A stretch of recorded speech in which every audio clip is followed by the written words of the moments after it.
has 3 USB ports, which is not good enough for streaming. How many does it need? Like 5. Hmm.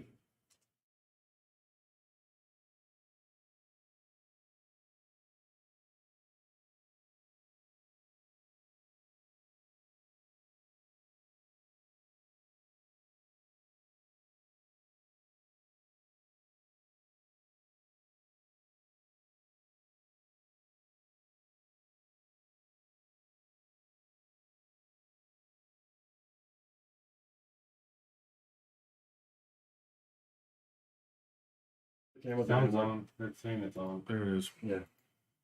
Go check and see how it sounds on. Yeah. So, can y'all hear me? Yeah, they can hear you. Okay, good. It's modern technology. It's wonderful. Everybody in here, we can't figure it out.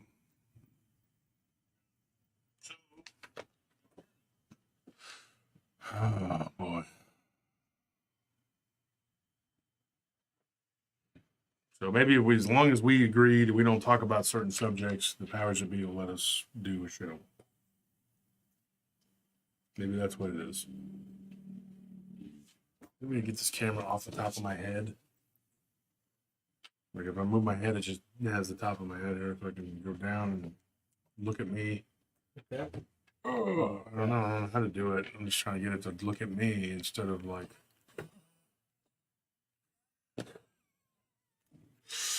Boy, this is horrible. Y'all are probably, that's. I don't know which. But this gives my enemies a lot to make fun of. That's awesome. Well, let's see their crappy live streams.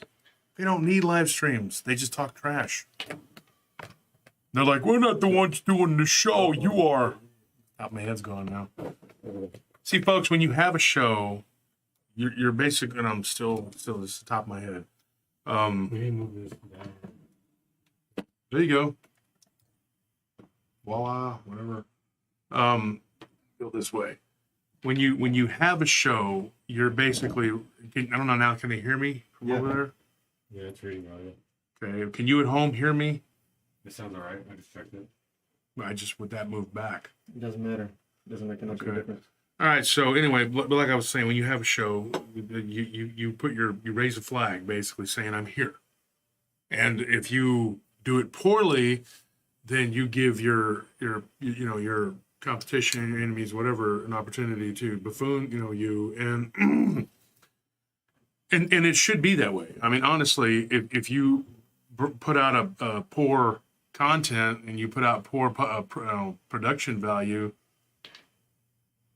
then when you suck and people tell you suck, it's on you. And I believe in that. I don't believe it was great in lying. I'm not one of these polite people that's going to just lie. If it sucks, it sucks. And right now, it sucked. Okay. When I lower my head, you see the top of my head instead of, So we're going to fix all this. This sucks. This sucks. It's crap. Okay. Let's just be honest. We'll look at the top of my head tonight, folks. Get a good shot of that.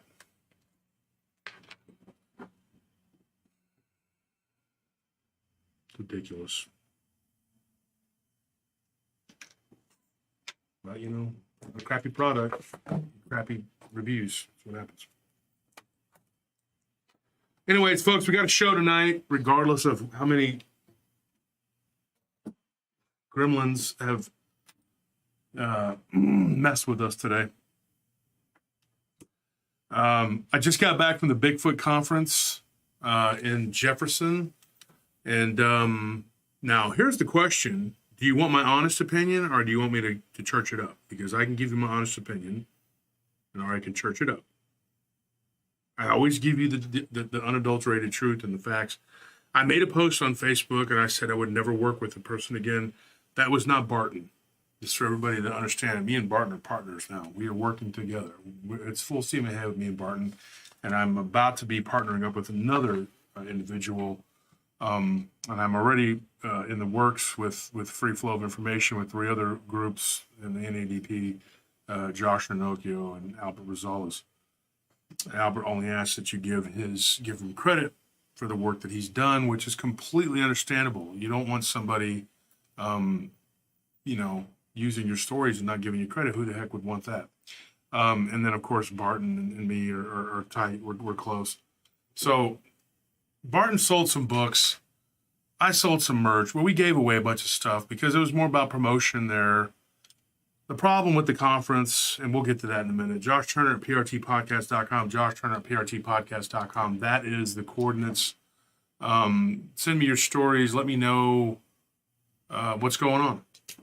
Tell me whatever you want to tell me. Look me up on email, or you can look me up on Messenger, on Facebook. When you send me a friend request for the 1,000th time, I'm just going to start deleting them. If you don't send me a message saying, hey, I am a fan of the show, which a lot of people are, then I am just going to start deleting friend requests.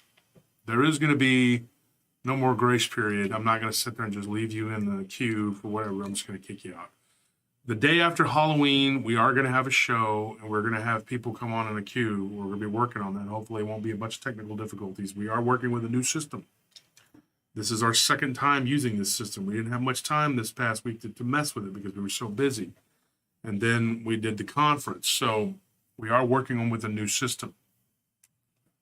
Once that is in place, once we get it, the kinks worked out, it should be a lot better. The production quality will go up. We're also going to be working on doing shorts. I don't know if you know what those are. Do you want to explain what those are, Anthony? Shorts are like shorts are like a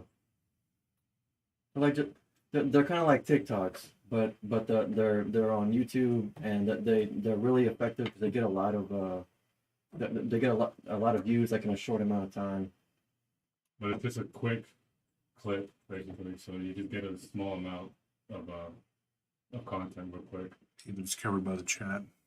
That's okay. I don't need to be seen. Well, I want to show the difference between the two of you. Does it help with both wearing blue? I was gonna say, Well, where's some of that? Oh, come on, man! Huey doing I'm Louis. gonna go put my jacket on. This is nonsense. My three nephews, Huey doing Louis, Huey Lewis. Well, Anthony's picking himself. We represent PRT. The nerve for you two to copy me. And then we have Zane. We could have stuck Zane up You're here, big fans of my and style. he's the size of all three altogether, so there's There no we go. mistaking him. There we go. Now I'm wearing my Boondock Saints look here. There you go. All right, that's a nice peacoat you got there. Yeah, I like peacoats. Nice Oh, yeah, peacoat. I've been watching Peaky Blinders. Peaky Blinders. They wear dusters, not peacoats. Well, Overbill Automotive, we're not talking about TikTok videos where I'm like, I know you didn't. We're not doing all that, all right? We're not getting up there and doing this with your arms and stuff. I have a friend that does that all the time. Bless her heart. It's terrible. I can't stand it, but it's what she does. I'm not really into that. It's not my thing. I will tell you this.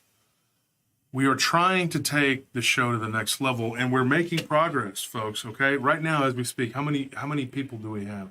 And just for YouTube, not the 13 other platforms. So for YouTube, right now we're 19 people away from getting 20,000 subscribers. And that was the last time I checked, so it could be even closer now.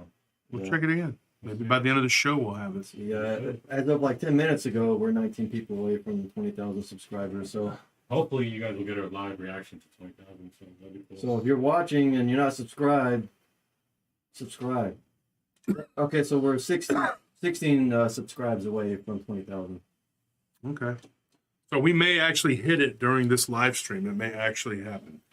So here's what happened. We took Barton Nunley. He was here in the studio last week. He left this morning on a plane to go back to the land of Kentucky.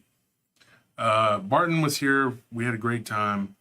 One of the things that happened was we took Barton to the gym and he nearly died. And I'm not making that up. But the guy is phenomenally strong, right, Tony? It was like he said he did pull-ups all his life, right? And I could tell because his shoulders and his biceps and his chest looked really good. But it was his triceps and like his lats and his back that was lacking. So it was like when we went to work out, like anything that was chest, biceps, or shoulders, he was just hitting it. It was good. But as soon as we did triceps or chest, We set him down on the bench with 135, and he did it 20 times. Mm-hmm.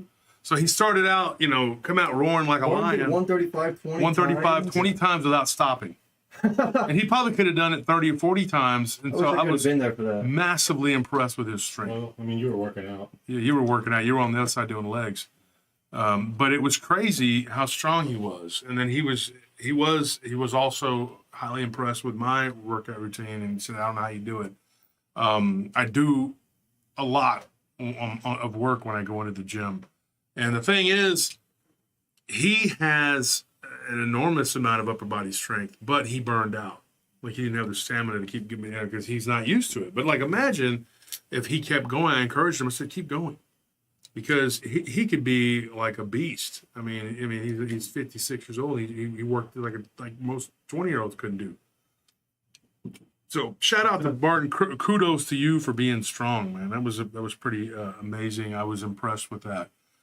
The other thing I wanted to say is that I had a great time with them, and him and Letitia, and we had an awesome time. Everything was wonderful. We went out to eat in different places and went and saw a bunch of different things. So we ended up having Ken Gerhardt in the studio on Thursday. That was Ken's birthday.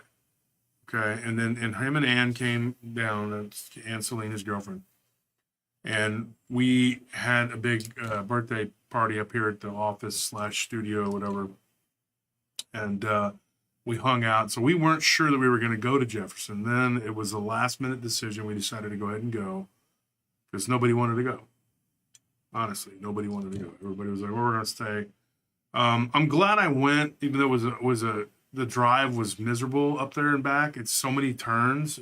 I mean, we went to Paris, Tennessee, which was 14 hours, and that was a much easier drive than just 5 hours to Jefferson, which says a lot. I mean, Barton, I rode with Barton and Letitia, and Barton was just complaining the entire way. He was not happy with that drive. It was a miserable drive. I mean, I'm not going to lie. It was like if you pick your fingernails or other on a chalkboard for 5 hours. That's what it was like. And then try driving back there hungover, because as you saw the pictures, we had a little after party with all the speakers at Ken's Airbnb. It was nice. We had a little get together, and we had fun. It was me and Ken and Lyle and Barton and Daniel Jones, and Sibylla was there. She's a Bigfoot researcher.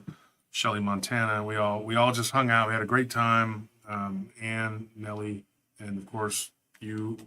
Alec retired early. Starscream was there, and so we had a blast. And so we just had fun. It was great. And so, but that was the highlight of the trip. The conference was only about 150 something people. There were many people that were really cool there. Michigan Rob, Jason, McLean was there, along with Tex from Tex Front Porch, and Brunch with Bigfoot Rob. He was there. There was a lot. I can't even name everybody. Glenn Haskins, great guy. He was there.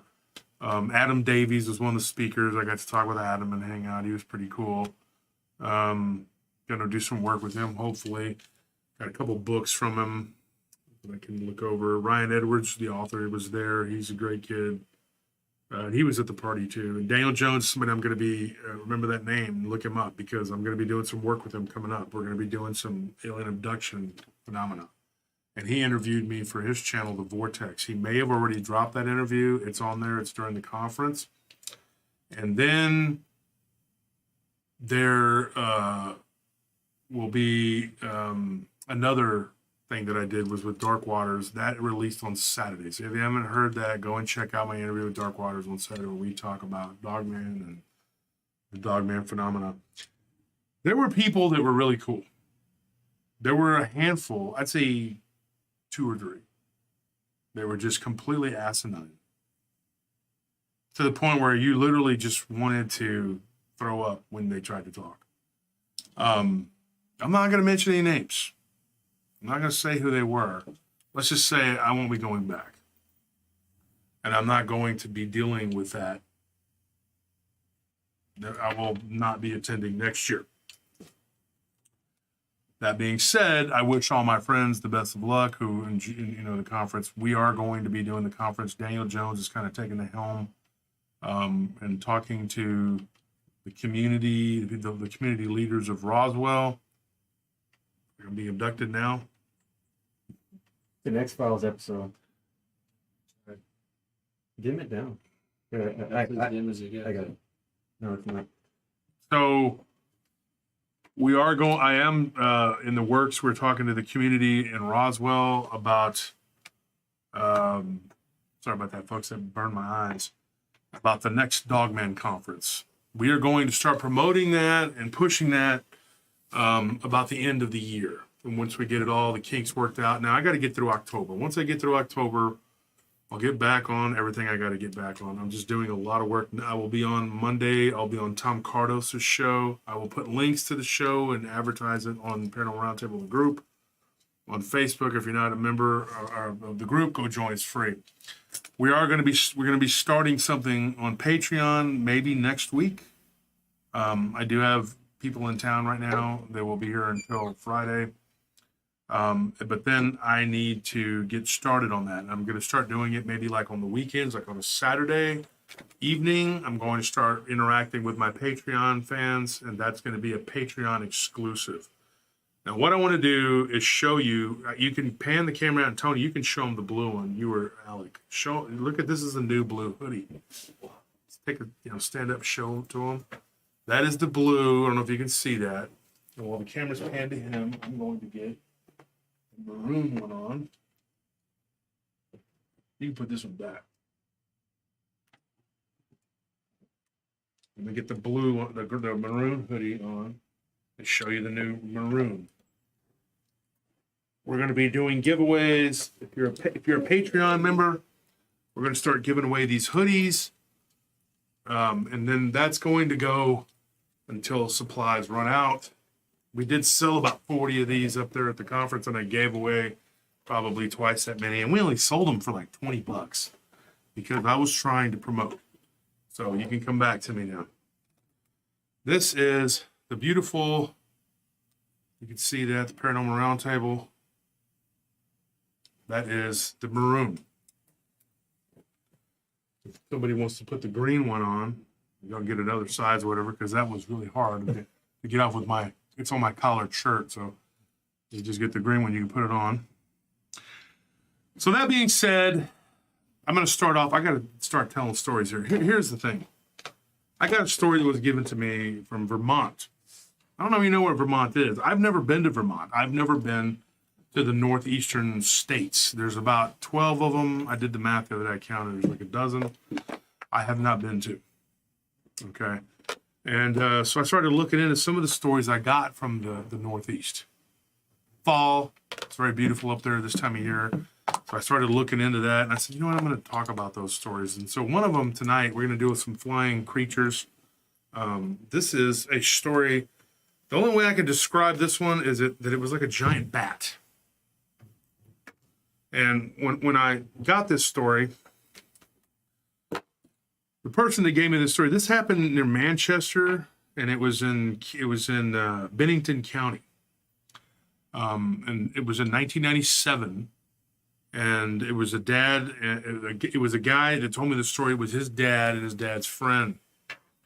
Basically what they did was there was a giant bat that had, so there was a giant bat.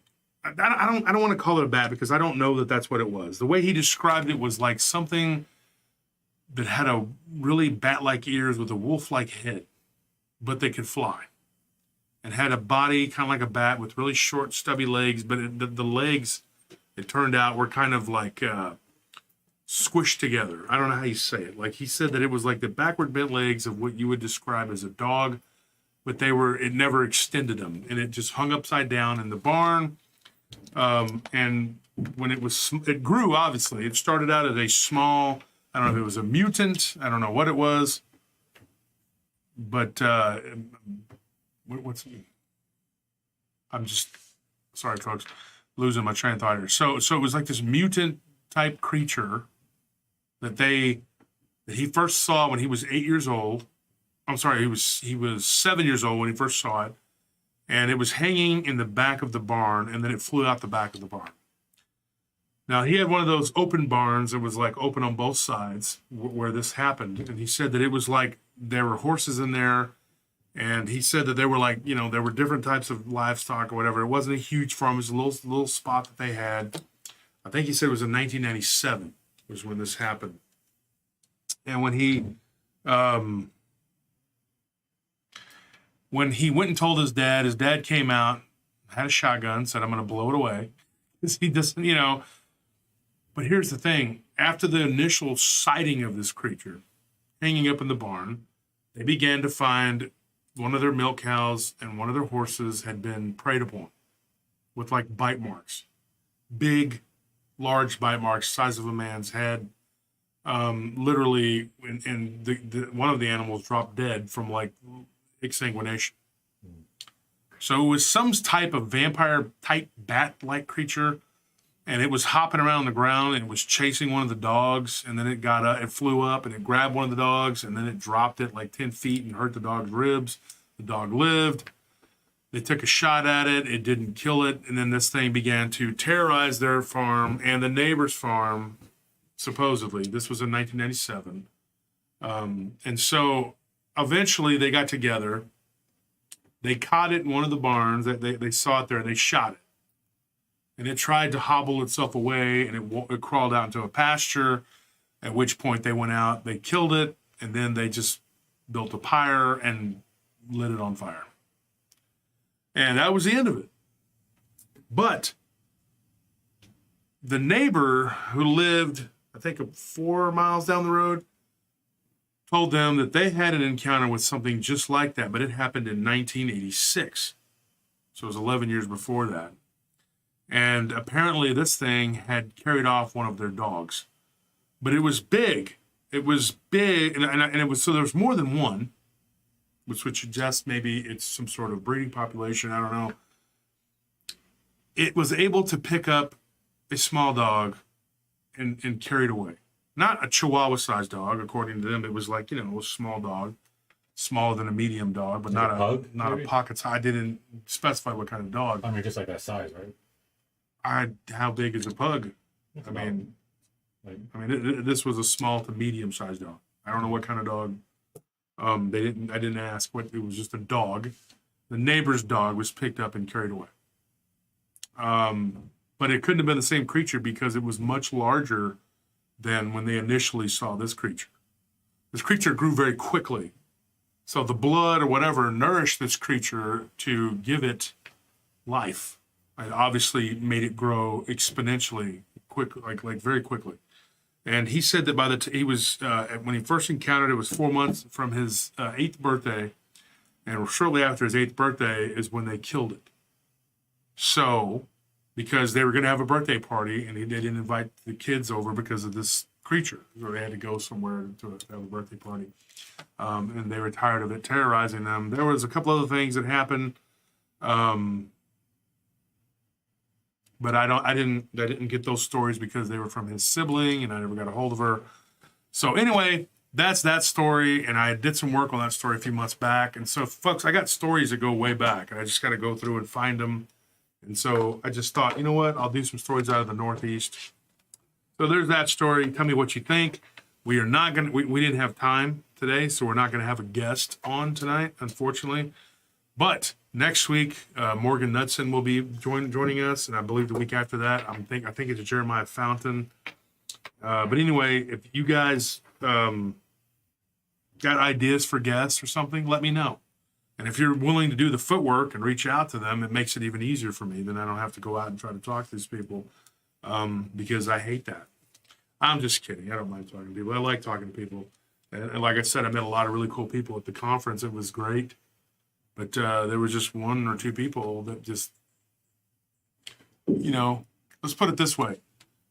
Barton and me both felt disrespected in certain ways. And I just think that this is how that person is.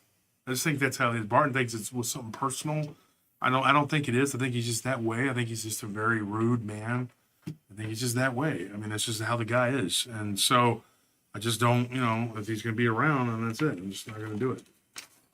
But not going to trash talk anybody. It's all good. I'm just done with all that.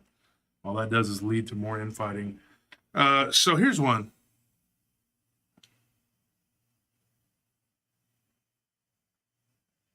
Reading some of the comments here. You guys see any comments that you think? Well, Barton had one. He said he almost died twice in Austin, not just the once. Yeah, I don't know if we should get into the other time. He already did, didn't he? On the last thing. Well, he almost got run over. Yeah. We talked about that. Oh, okay.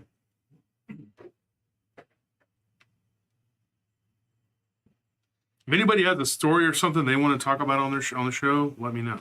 I'm wearing the green hoodie in the meantime. Okay, show them the green hoodie. You gotta get in there. We'll get in the shot here. There it is. Now just kind of duck down. Yeah, do talk with us.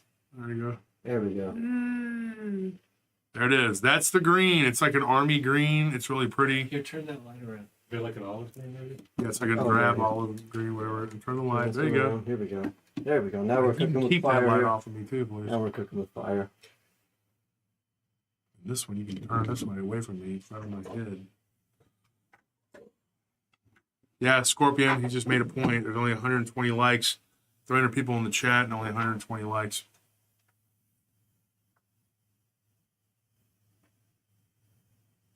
Yeah, Doug Highcheck. Yeah, he's somebody that, I mean, I've talked to him. I had planned on getting him on here at some point, you know. So, I don't know. There's so many people. Doug was the guy that produced Monster Quest. Now I have been on his show. Not on Monster Quest, but on his show. Now this one came out of a place called Salisbury in Maryland. Here's another story I'm going to get to.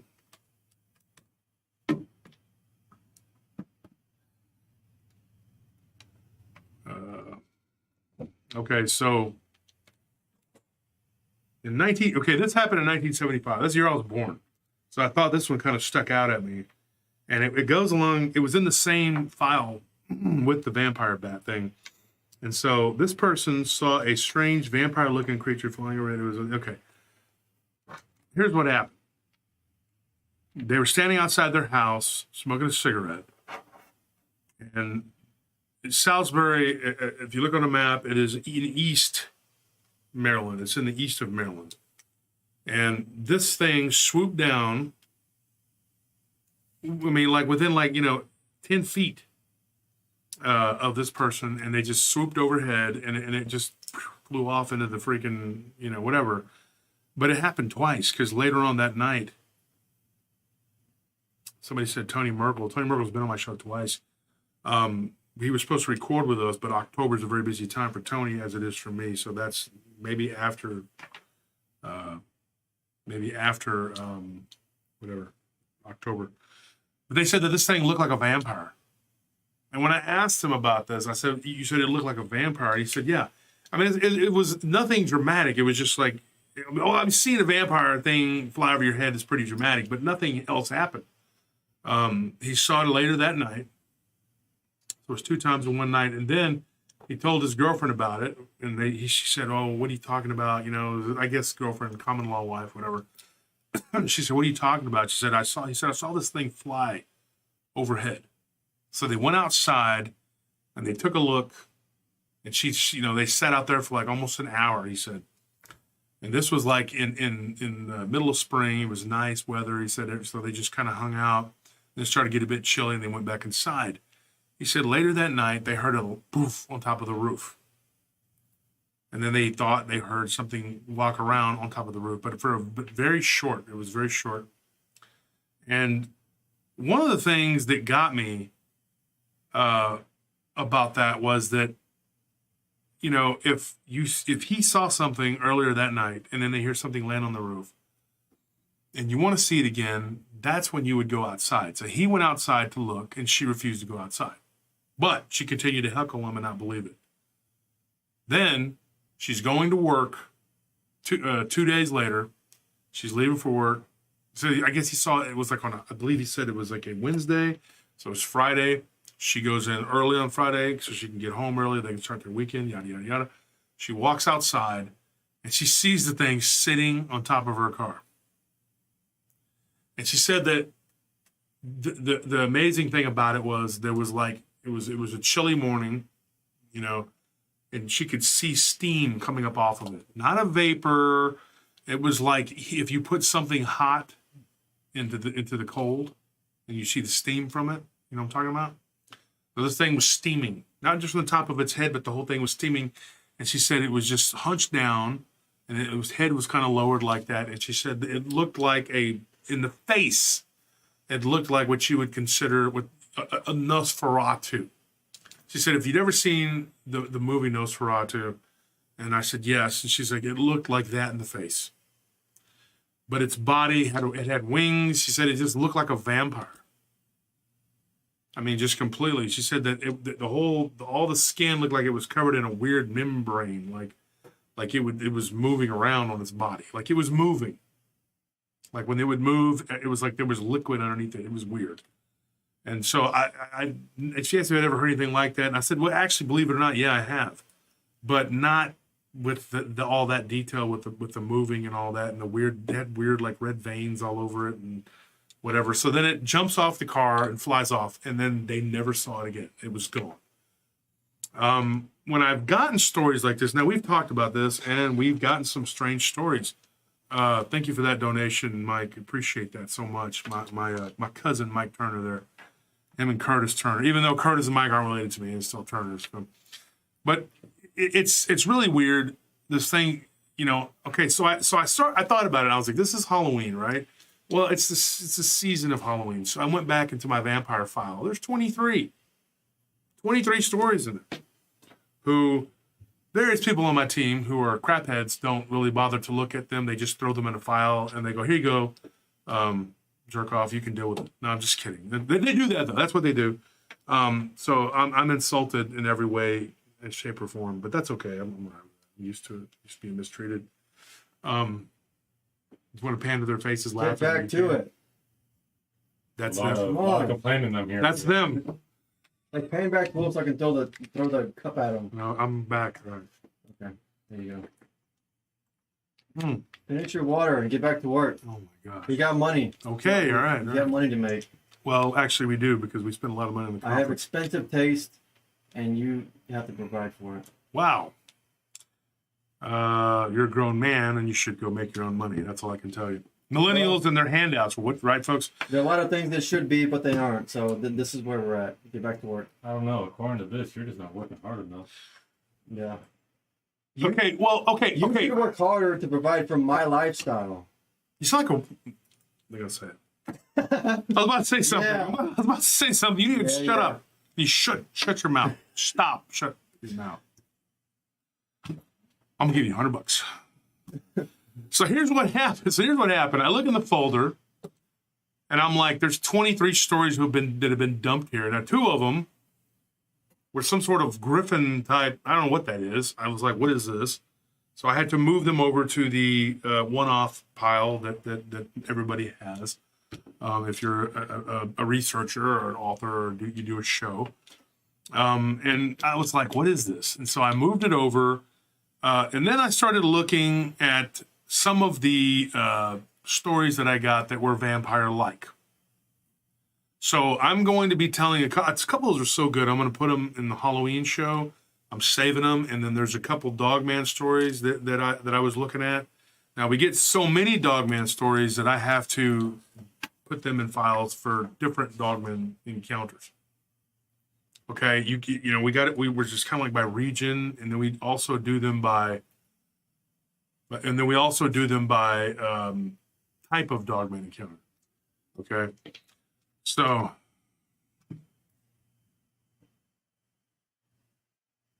somebody's talking about Sibylla during the conference. Yes, Sibylla was amazing.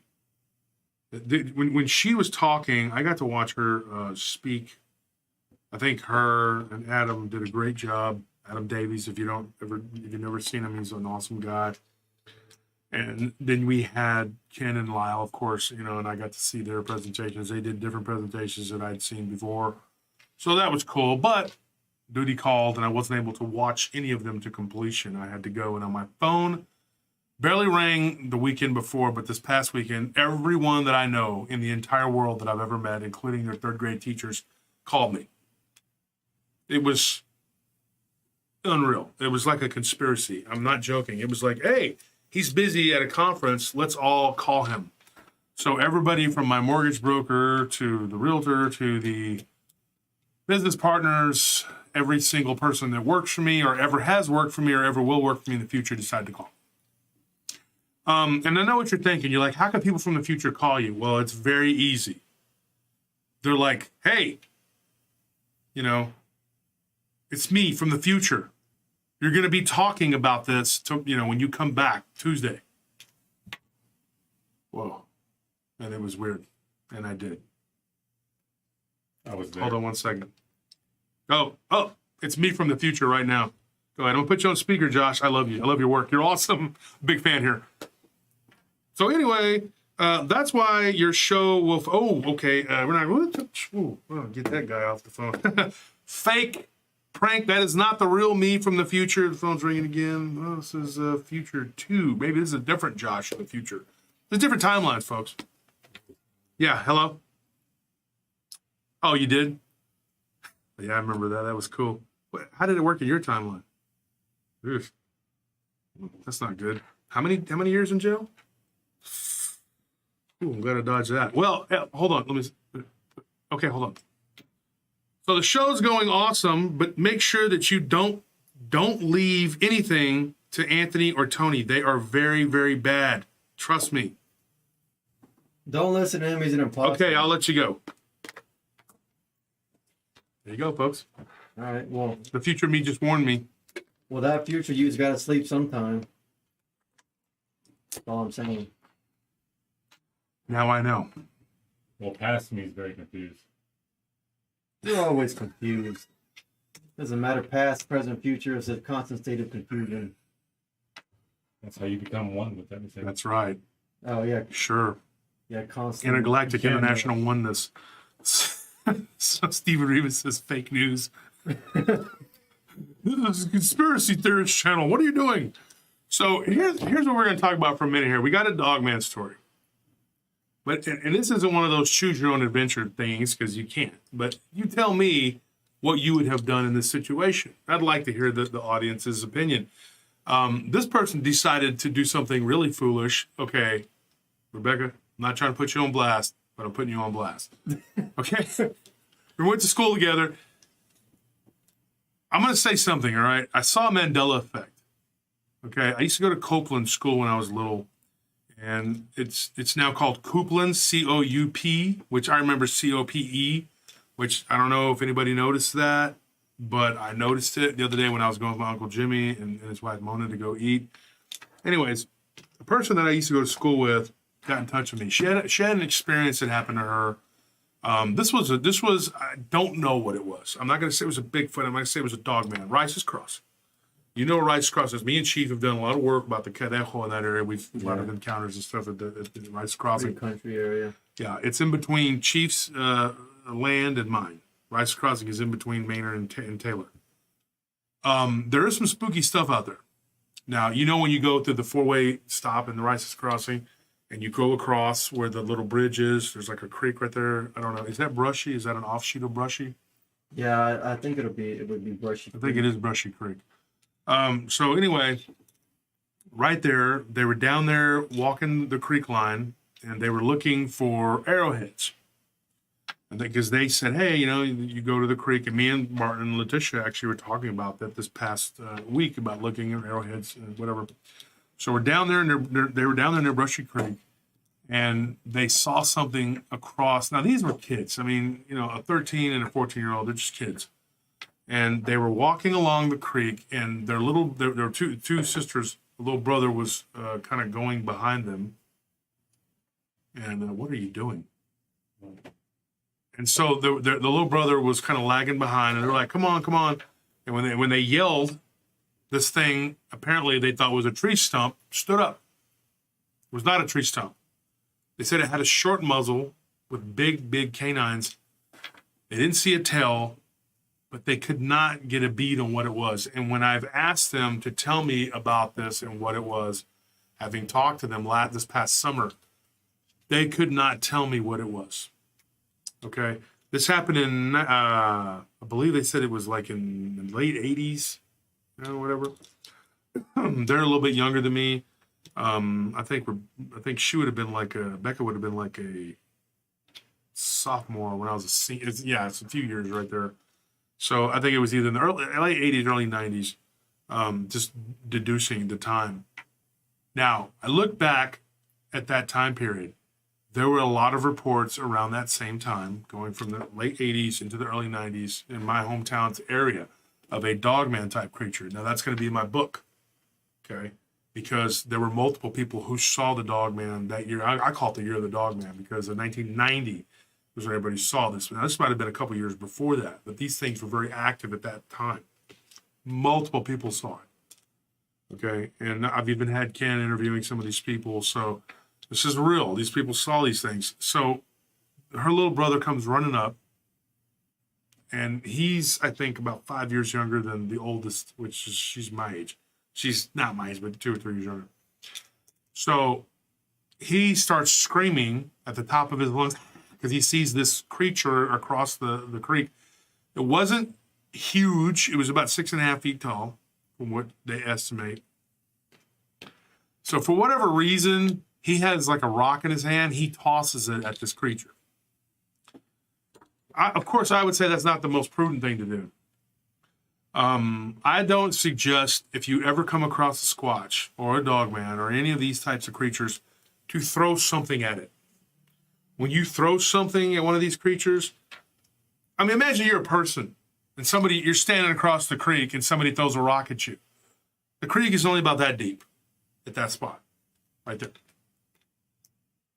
If I'm an apex predator like that and something throws a rock at me, I'm coming after it. You have to be an apex predator. I mean, Oh yeah. if someone threw a rock and put down with aggression, obviously, you're either going to run away or you're going to go towards them. Yeah. I've even upset a guy by just looking at him once. So from across the creek too. So Exactly. Yeah. That's all it takes. So imagine actually aggravating something and actually antagonizing it. You can only imagine. Why would, but what effectiveness would a rock have against a Dogman or a Bigfoot, a giant ape, or like what? Why there has to be a certain level? Why even do that? Well, you're talking about like a 9-year-old kid. Oh, okay. that's Okay, even more I mean, Yeah, reason. 9-year-old Jeremy will is- throw a rock at anything. Yeah. He's kind of the way he is. So he's always been a little turd. And if a No 9-year-old offense to you, you're not that anyway anymore, sir. You're now a good guy. But when you were little, you were a nerd. I mean, you were a turd. And I remember going to a bonfire and him almost falling in it because he was throwing stuff. He likes to throw things, okay? The guy likes to throw things. And see, and this is another thing. I think this is a Mandela effect. Does my chain look thin now? It looks like it's really thin. I don't know why. It's just that on camera. It looks good right there. For some reason, it just looks small. It just looks thin. It looks like I'm wearing like a little thin chain. maybe know? a rapper. Yeah, a little chain, Yeah. little thin chain. Little Flacco chain. My neck's so swole, but my chain's so small, like an insect stripper pole, you know? But anyway, so this thing, it throw a rock, it decides to roar at them. Now, this is something that came up at the end of the Bigfoot conference. There was an individual that said, what about infrasound? Now, I'm here to tell you this, okay? I didn't really get to voice I said a little bit, but I didn't want to sound antagonistic. The people on the panel, they weren't doing anything wrong. They were all nice people. They're my friends. I didn't want to be rude. But they really couldn't answer my question when I said, why is it that Dogman and Bigfoot can emit these sounds? That's why I went back to this case. Okay? My question for you, my audience, my very intelligent PRT audience, smartest in all the land, the PRT people, they can solve all the mysteries of this. I really believe that. I believe our audience is so intelligent they can solve all of this. They can. I think even the Israeli-Palestinian conflict could be solved by my audience if they really wanted to. No argument here. Even the China-Taiwan, every conflict, North, South Korea, it's all good. North, South, Amazon versus Walmart, whatever you want to do, they could do it. India, Pakistan, they could become one country, Hindustan. I believe that we could solve it all. But here's what I'm going to ask you. There are people, okay, it seems like in Bigfoot community, I'm one of those people that's in both camps. Like, I like the Texas Longhorns, but I like Texas A&M.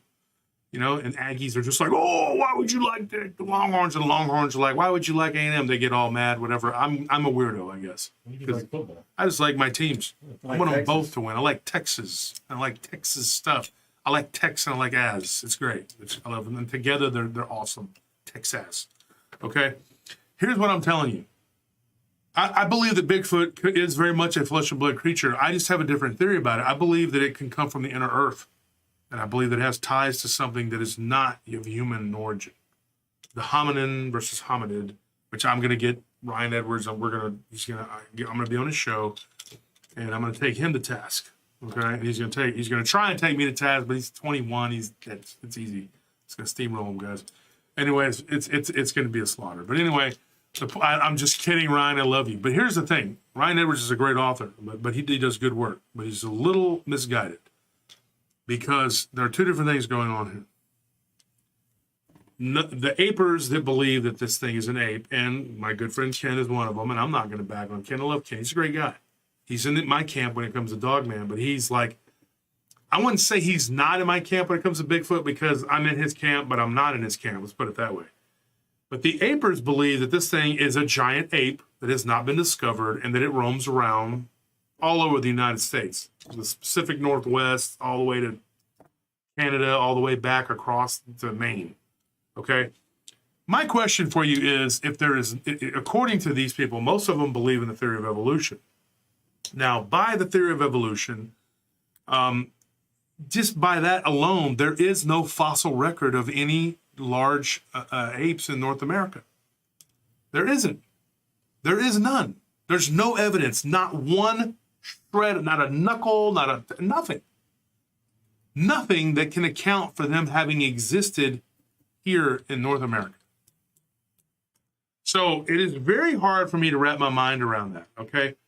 It's even harder for me to wrap my mind around Dogman being a completely physical creature, although I know they can be, and they do things. They rip the sides of people's cars, they attack people, they do all kinds of things. But it's very difficult for me to buy into this, that they are just a flesh and blood creature, because if it's a flesh and blood creature, where is the fossil evidence? Okay? Spiritual entities can have effects on the physical. Spiritual entities can interact with the physical world, because there are documented cases of that happening. Yeah. So, you know, I mean, it's not like it's that simple to where it's just a flesh and blood creature. You know, it's kind of small. It's like you're narrowing your scope when you think like that. Yeah, so why can't it be both? Like, the fact that you're so set on closing off all these other opinions because you want to be so focused on this one, and you're not even open to all these other ones. It really ruins, you know, I think, the paranormal community, because you're not bringing in new ideas and new avenues to achieve what you guys want, which is eventually finding Bigfoot or finding the answers to what these supernatural or really paranormal creatures are. You know, whatever it may be, whether you're looking for ghosts or you're looking for the Gugwe. I mean, if you aren't open to all possibilities, then you're already closing off doors to finding out what it may be. Yeah. Yeah. And the thing is, I had somebody post something, and he addressed me on the Paranormal Roundtable group. Let me see if I can find it, and I will answer this guy. He wasn't rude, so I'm not going to be rude to him. But he didn't, I don't know where he comes off of this. But I'm going to address it because I want to know what my people think here, you know. It's just something, it's just, you know. I think someone here mentioned Linda Godfrey, prayers for Linda. Yeah. Continued prayers for Linda.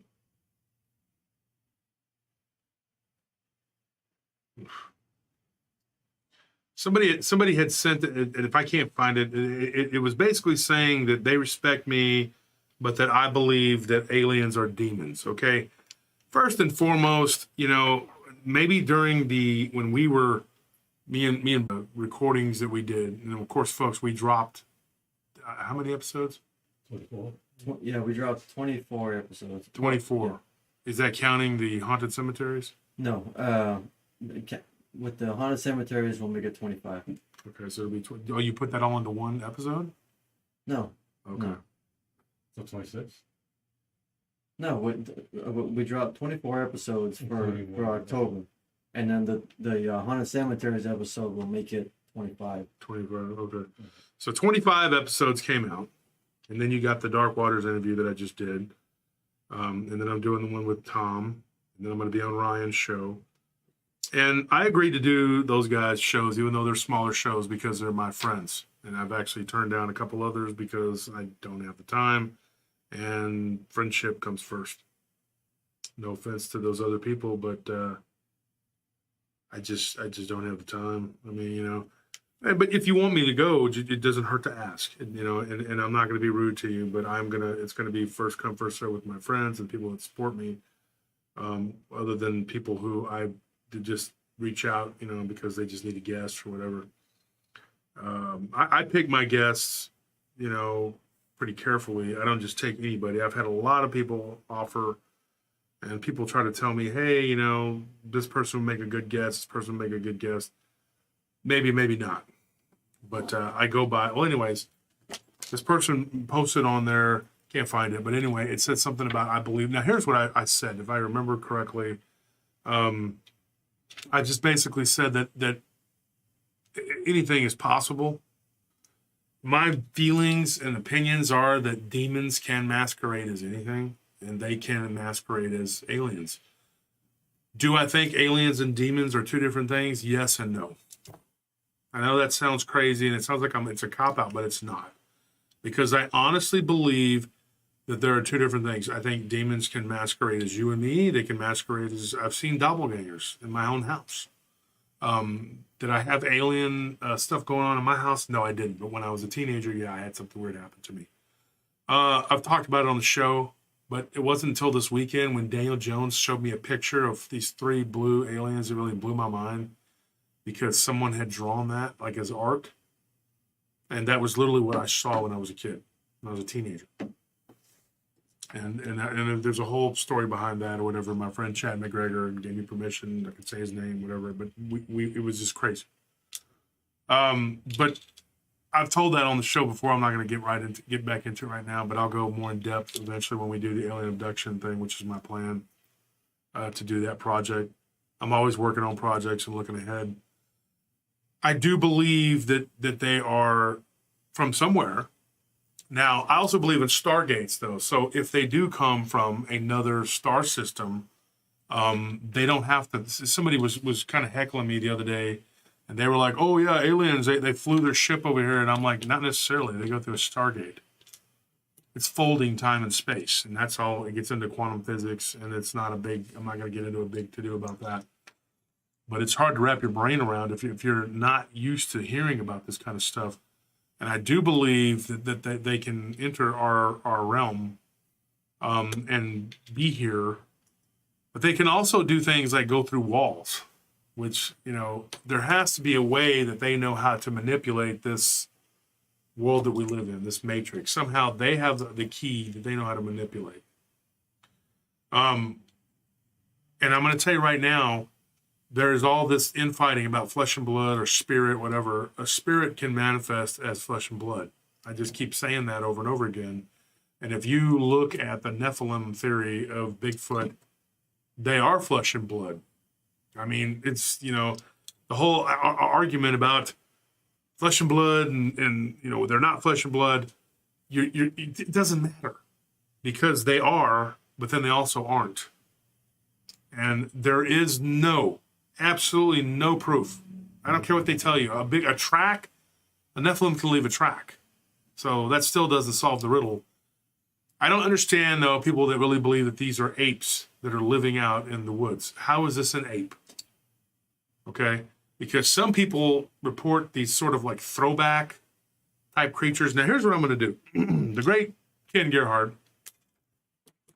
said in his speech that only 3% of encounters involve something other than flesh and blood. That's funny to me, because I bet I've covered, and you guys, you're part of the team, what, 3 to 500, 400, 500, how many encounters you think, Keith? covered? I mean, since we've done the show, yeah, probably 300 to 500. So, Yeah. I mean, your entire life, you've always been looking. I've been doing this for a long So who time. knows how many you personally had? Mm-hmm. But we as a team probably maybe Probably. half of 1,000 there. Yeah. Probably. And I would put the percentage. I would say what do you? I say 70. I don't know. What would you put it at? I mean, when we talked to Sybil, she said it might be even higher than that. Yeah. And a lot of Bigfoot encounters, when they're reported to like different organizations, one in particular, the witnesses themselves have admitted that they've given their full Bigfoot encounter to this organization, and they only took the flesh and blood Bigfoot part of it, but there were other phenomena that occurred in the same area at the same time that were connected to it, but they just cherry picked the Bigfoot part, and that's it. Mm-hmm. Yeah.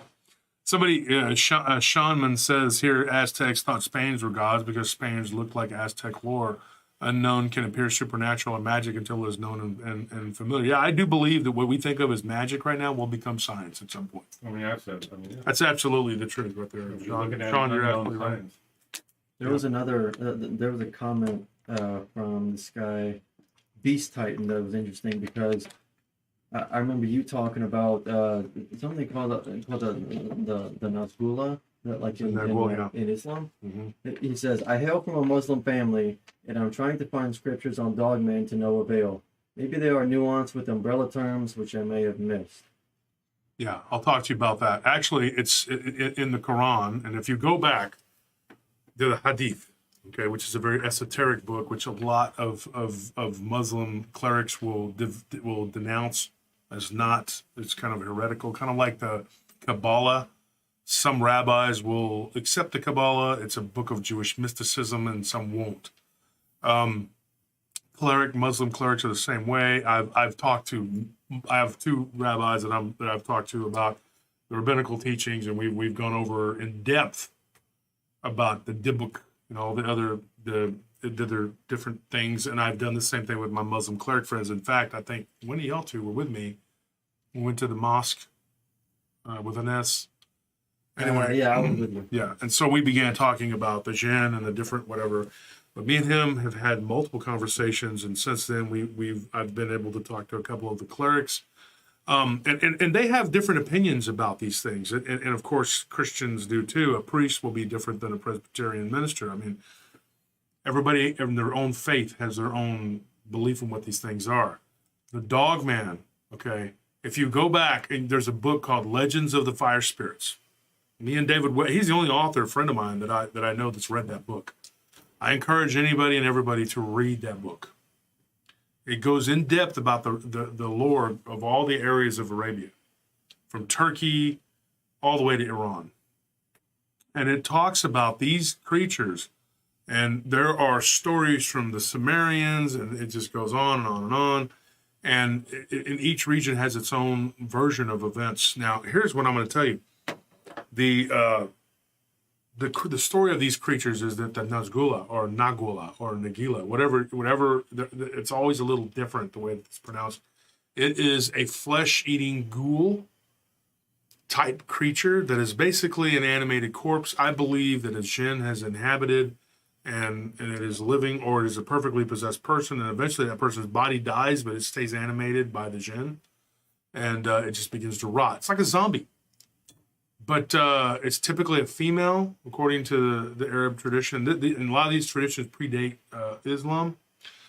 But what will happen is this thing will go out and it will kill people and it will eat them. And if you're out traveling in the desert, and the Bedouins in particular are terrified of these things, as the Berbers are too. And so these things are basically a flesh-eating creature, whatever. But there's one creature that will kill it, and it is a wolf. Now, if you go back and you look at the interpretations of what that is from each region, some of the interpretations, not all of them, but some in particular, the Mesopotamian interpretations, the Sumerian interpretations, this thing is depicted as almost like a two-legged werewolf. And the creature that it kills is the Nagula. It'll eat it. It'll kill it. But this thing is not necessarily a good guy. It's just, they're just enemies. It's like a leopard living in the territory of a lion. They hunt the same prey, so they're in competition. So the Nagula will be killed or eaten. Think of like the crawler. We've talked about this now. You got a crawler, this pale humanoidal creature. And I've said this before at the Hernandez Ranch, you know, and then of course my family's property out in Joppa. You know, and I said it's a heck of a way to make a living. You're in Dogman territory. You got Bigfoot on one side, Dogman on the other, and you're crawling around doing what you do. If you come across those creatures, you know, I'm not of the opinion that they all work together. Now, I know Martin Grove's story involved 2 Bigfoot calling in a Dogman. I've heard this before, but I also think they kill each other. In fact, I've had multiple witnesses who have told us that they do kill each other. But one of the things I find just shocking to me, and I want to call any names out or anything like that, but some of these so-called researchers, they're like, oh, I've never heard of any stories involving any of that. Okay, yeah, you have. Yes, you have. In fact, one of you in particular, I know you have. And when you get it, here's what you do with it. Where's a good hiding place for this? That's what you do. You completely ignore. Now, like I said, I'm not going to say any names, but there's a so-called researcher who goes out and every time he gets a story that doesn't match with what he wants the narrative to be, wants to believe, he throws it out. And then he goes and lies and keeps telling people he doesn't ever get stories like that. When I know one person that in particular, she gave you a story and she told you, and you were talking about parts of it. Because that's what you do. But you're not the only one. There's a bunch of others that do that too. If these people, if you don't want those stories, give them to me, because, you know, it's like you buy a piece of fruit and you take 2 bites of it and throw the rest in the trash. Because it doesn't suit what you want. It doesn't work with what you're trying to, you know. Instead of taking the evidence as it comes and formulating opinions based on that evidence, what we have with these people, with Dogman, with Bigfoot, with all these different subjects, is cherry picking. And they will take pieces of information and formulate a story, and the person telling the story gets completely gypped. Story's not told. The juicy part of the steak that they want to eat, and then everything else is just left on the plate. That's a problem. And that happens quite a bit. And me, I'm very big in trying to get the entire enchilada, okay? We want to eat the whole plate of food. We don't just want one of these little bites. You're not going to be able to sustain yourself on that little bit of knowledge, because you're going to be taken off, you're going to be led astray. And I'll tell you right now, some of these books are cool to read and whatever.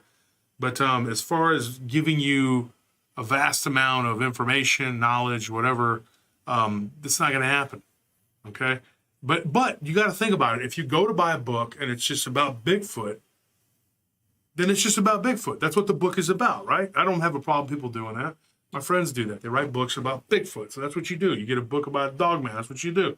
You know, but if you want to come to get the whole story, I'm right here. So when we get stories, we give you the whole whatever. And these stories will come out, you know, in bits and pieces. Now, if we're talking about something, for example, here's one. We'll go back to, we'll do 2. We'll go back to the Vermont thing. We'll start with that one because that was the first one I told. This person who saw the giant bat thing, I said, in your life, did you have any other strange, weird paranormal experiences? He had one.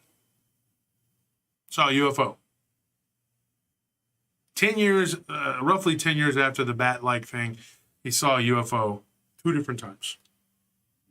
One, it was so close that it swooped over the top of his car and it was completely, it had no sound, and it was just like a weird triangle, like a boomerang looking thing. And that was it. It looked like a giant boomerang, and that was the end of it. Okay, now, you go to the person that gave me the story from Salisbury, Maryland.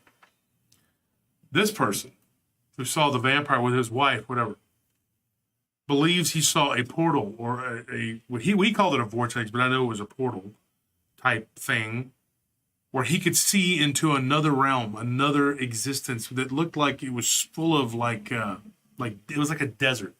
It was full of like dunes, like hills and stuff, and he could look through this round circular thing, but that it was like shimmering. I asked him how far away it was from the encounter he had from the vampire, and he said it was several miles away, which isn't very much. So, is it possible that this person saw this creature that was very much flesh and blood, that it came from another dimension, another realm, or another parallel world, whatever? Because if you think about it, we have all these multiple parallel realms. There's multiple me's, multiple Tonys, multiple banjos, and hold them up. Banjo, show Banjo. There you go. Look at him. There he is. Say hi, Banjo. Multiple banjos. So somewhere there's another banjo and another Tony, and somewhere there's another me. There's another Alec. There's another Anthony. There's multiple versions of us, right?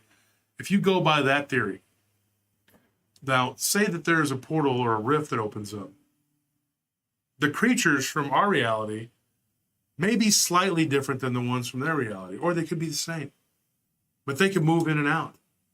So you might get stories of some sort of crossover, weird, something that people see, like their version of Bigfoot could be different than our version of Bigfoot. Their version of Dogman is different. It goes on and on. There's no way to know for sure. The only real way to know is if you were to step through that portal yourself and see what happens. But I'm not volunteering. I wouldn't do it myself, so I wouldn't ask you to do anything that I wouldn't do. But let me ask you this question, folks, and I don't know. We can look at the chat here.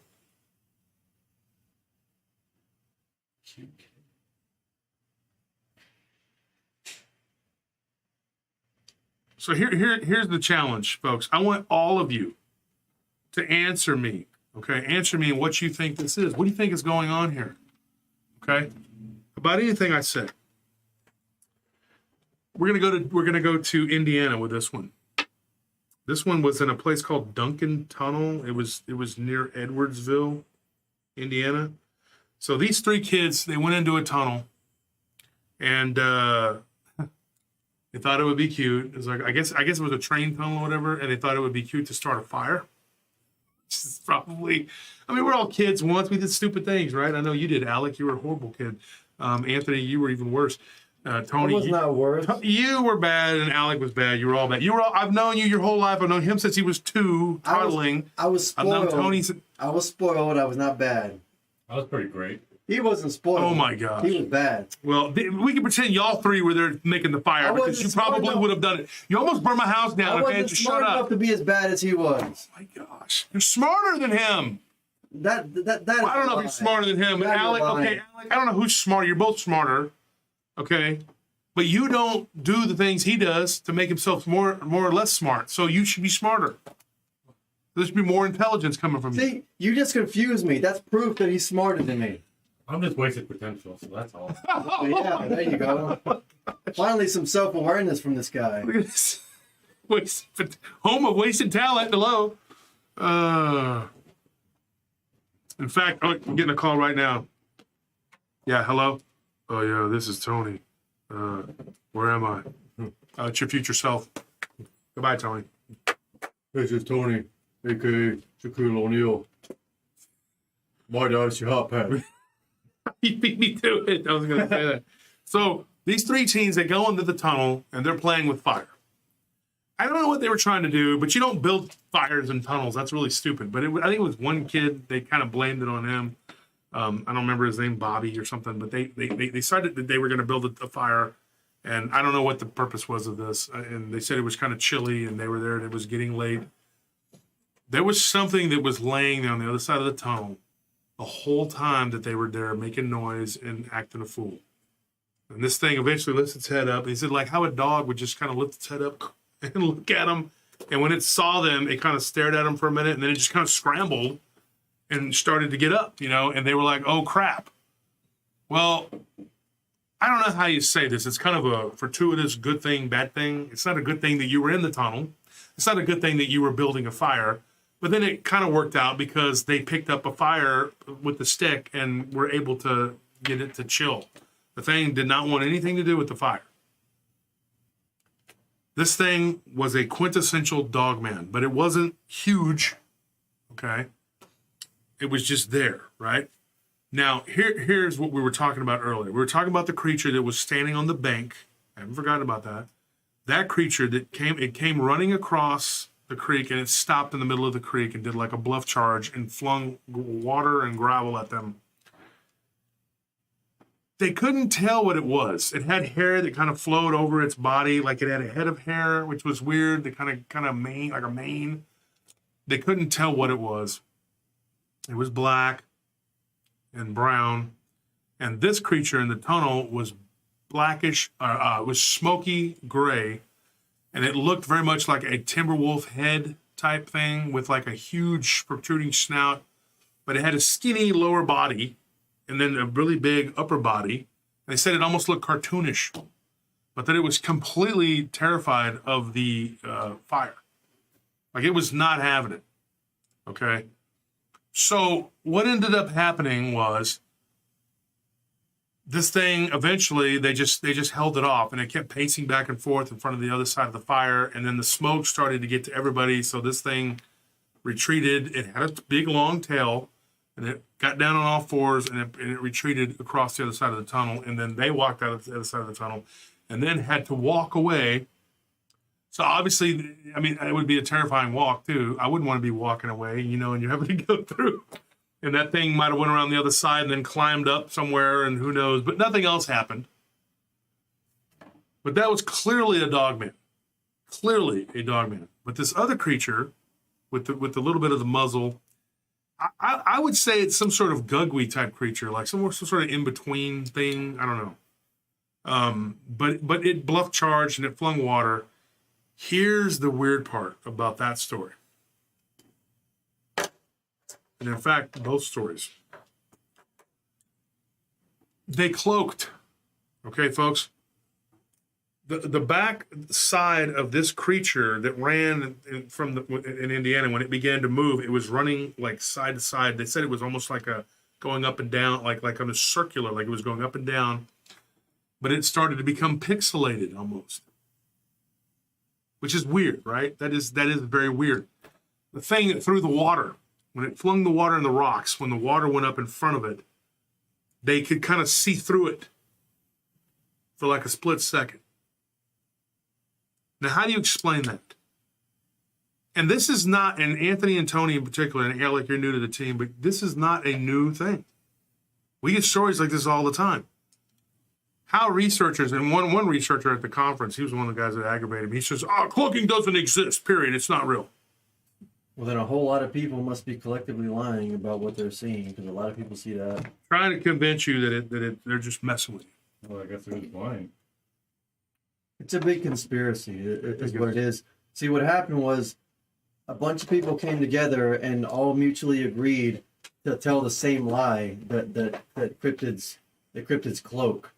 And they're subconsciously connected through this hive mind, and that they can update the lie on the fly, and it's beamed into everyone's brain. See, because that doesn't sound crazy at all, does it? It makes No. sense to me. No. They're all just I collectively don't lying. understand how you could come to any other conclusion, really. If you think about it, all that makes sense is mass hysteria on a global scale. It's part of the Jungian subconscious. Carl Jung nailed it down. See, that's what's going on here. Everyone who's ever seen a cryptid has all agreed on the same. They're like insects, right?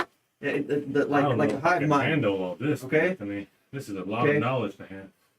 Because that's not crazier than suggesting that maybe there's creatures out there that we don't understand, right? That's not crazier than that at all. I mean, we're also finding new insects in the Amazon every day, so it's not like there's new creatures that we don't understand on Earth right now. So like the idea that you can't comprehend that, maybe there's just some stuff that we don't know.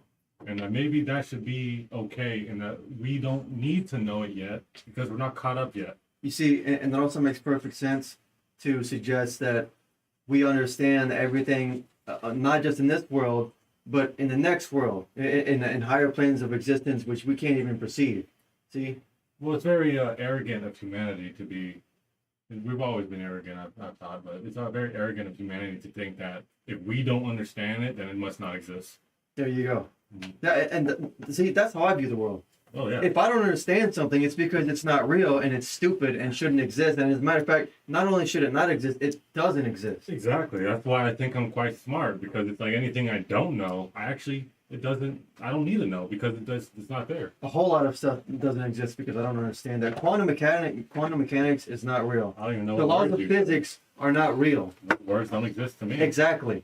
See, I've always said that everything is fake. The multiverse, parallel realities, I can't see them. I can't hear them. So they're not real. It's all crap. And you're stupid. You're stupid, Tony. You're a stupid person. Okay, why are you directing this? Like you directing this right at me? I'm just eating popcorn. I like this. Okay, I'm just taking facts at this point. That's all I'm saying.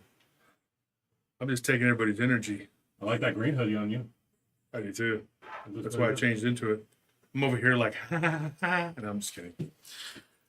So yeah, there you have it, folks. That was a very intellectual talk that Anthony just gave, and that gives you some insight into the reality of where I live. So here's the question, okay? What's going on with this? I mean, what is literally going on with this? I mean, you have a person who I went to school with talking about Bigfoot, or I don't know if it was a Bigfoot. I don't know what it was, but throwing water, flinging, bluff charge, whatever. They took off running. It didn't chase. It turned around, and it was very much acting territorial. But then again, it was also provoked because it had a rock thrown at it, and it wasn't really messing with them. But they said they thought it was a tree stump before it stood up. So how do you explain that? And I mean, if you look at it from a standpoint of like just trying to use logic and deducing what you would think it is, let's start off with this. Let's say that it was flesh and blood. Now, tell me what you think it is. If you're in the chat and you're in the audience, what do you think it was? If it was a flesh and blood creature and you had to put your name on it, or put your finger on it, what would you say it was? We're 10 away from 20,000, folks. 10 subscribers away. We were looking earlier, and like he refreshed it, and then it went down to 89. We were like, "Who the heck just unsubscribed?" Somebody unsubscribed. Yeah, somebody didn't like what we said, I guess, so they unsubscribed. Well, I'm glad for that. Good. We don't want people who don't like us. Get out of here. Go away. Be gone. Still got this. Yeah. So anyway, I want to know. Here's what we're going to do too. We're going to pick two people from the audience today, and then we're going to post this. We're going to put this on the Paranormal Roundtable group. Now, somebody won recently, and I am so sorry. And I normally don't operate like this, but I lost your message on Messenger. Like something happened to my phone. I went in and I got the battery changed out, and I don't know what it did. But I did that in the backing, and then it just, my phone decided that it didn't want your message in there, and so I still got to send you something, an autographed book, because you did win. Now, if you like these hoodies, the quickest and easiest way to get one is to go and become a Patreon member. If you become a Patreon member, we're giving away to a select few people that are Patreon members. We're giving these away as part of the swag. We do this every year. We make a new set of hoodies, a new set of, this is the new one right here. Are they all just this? There's the other logo too, right? Yeah. Okay, we have them in both logos, right? Yeah, I think so. Okay, so if you have one in the other logo, I'd like to see that one. I don't know. If one of y'all could get that. I think that's the one I was just wearing. The other logo? Yeah, the green one in the other logo. Deborah Danhauer says, when it's in our reality is physical like everything here, but it doesn't have to stay here in our reality. There you go. So we're going to pick two people from the audience, and we're going to give away these hoodies. Here's the thing. Oh, here it is right here. So here's the other logo. And some people, it's where they have these preferences. They like really like the original logo, and some people like the second logo. But it's the first logo was only around for about 6 months, and then we made this one, wasn't it? I think I made both of them at the same time. Really? Because I remember that one being the main logo, and then this one. Yeah, no, like that one was the one that I liked better, so I use that one more often. But I made both of them at the same time. It says here, Holly M says the videos I have seen of Dogman seem to show them appearing virtually out of nowhere. So maybe they are manifesting from some type of portal or energy field. Yes. And somebody had asked me about the color of the portal, and I will tell you this: it was no color to this one. You could just see into another world, like it was in another realm, like it was just right there. You know, and the thing is, if you can imagine that people can conjure these creatures up, or certain types of creatures, like the Goatman. Okay, there was an Amish story that I got. I don't know if I think I talked about it with Patrick Meekin. I think we dropped the Patrick Meekin one. When did that happen? We should be dropping those tomorrow. They'll be dropping them tomorrow. Tomorrow and the haunted cemeteries.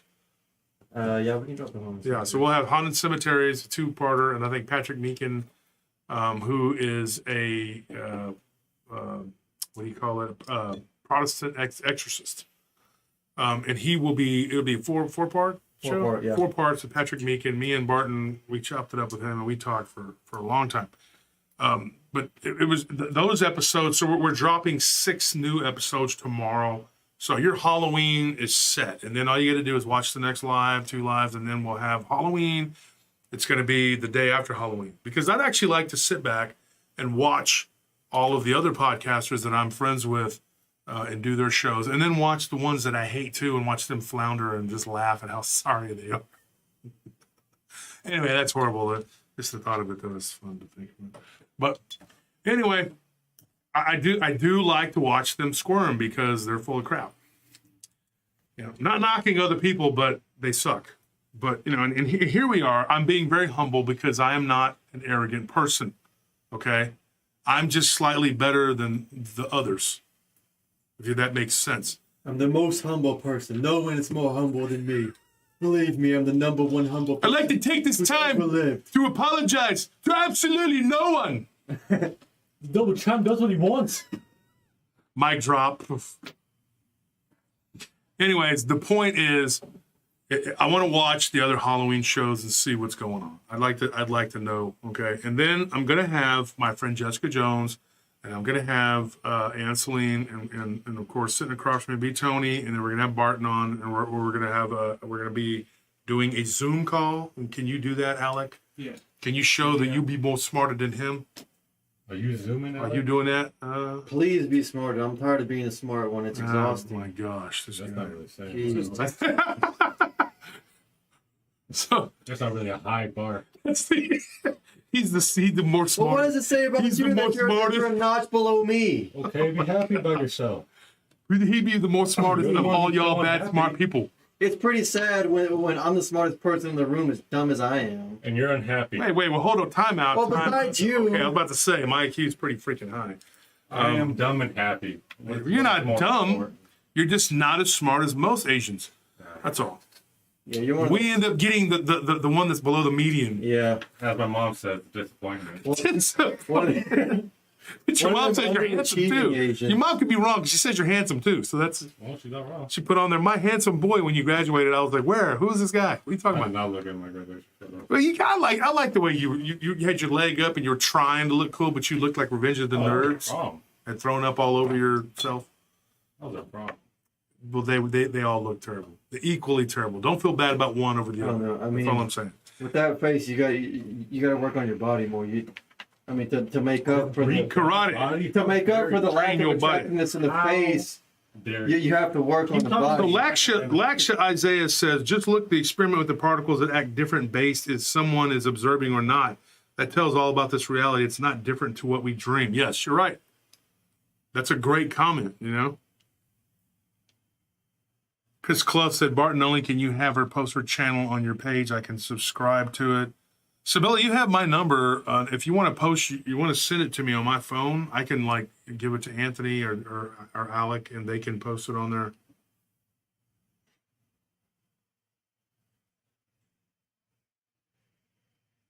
People, Steven Rivas says not enough banjo.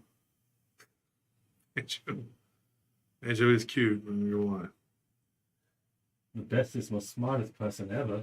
Steven Rivas has a good question. He says, do weather conditions affect certain locations that portals and vortexes can appear? Let me take my wallet out. That's a good question. What do you guys think? Do you think it would matter?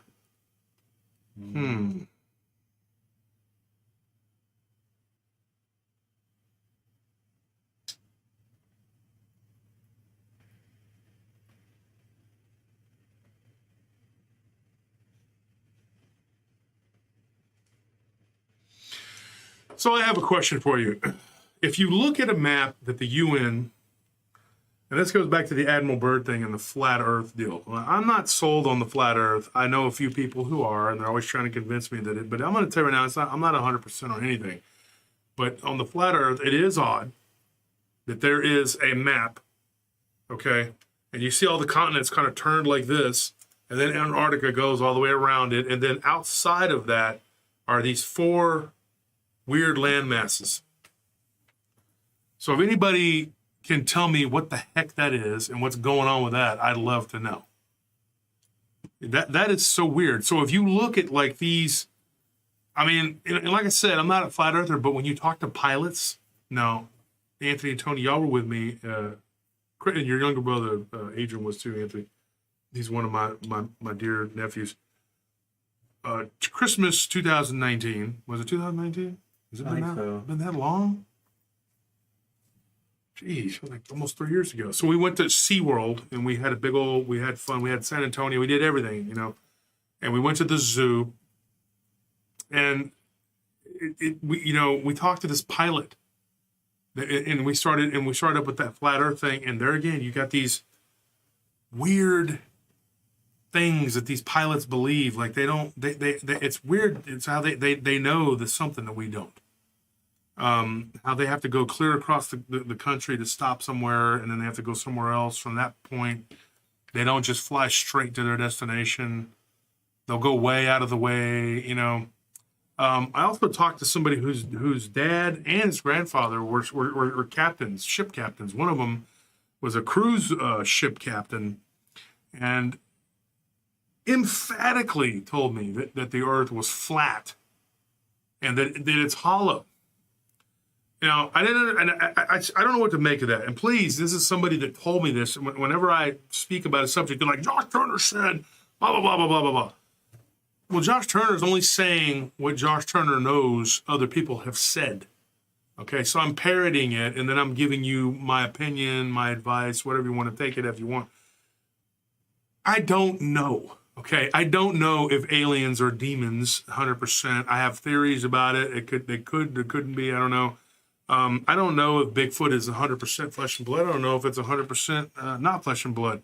I'm not sold on any one theory, one way or the other, and I'm open to any and all theories, and I'm willing to let people come on my show and espouse whatever theory they have. But remember, when these people, one of the things that me and Ken talked about was like he was saying the other day when he was on his birthday and we were here, and me and Barton totally agreed with this.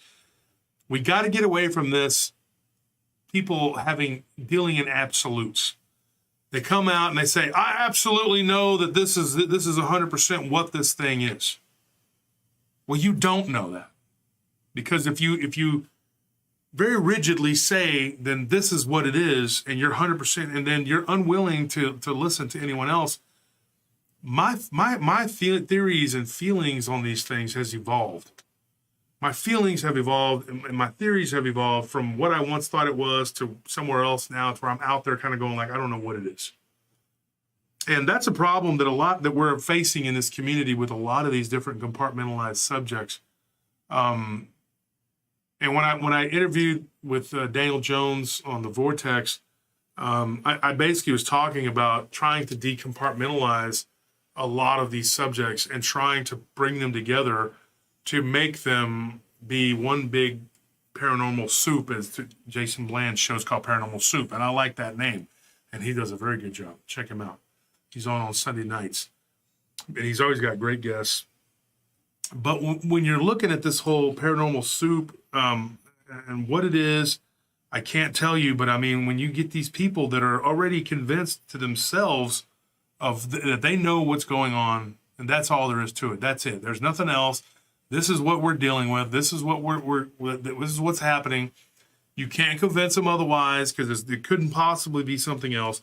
Then when they take a report, they're already going to be they're going to have a predisposition, and they're not going to be open-minded, and they're not going to give you the whole story. That's why I'm open, and I will take a report that is completely a flesh and blood report that has no other bearing. This person's never had any other encounters, blah, blah, blah.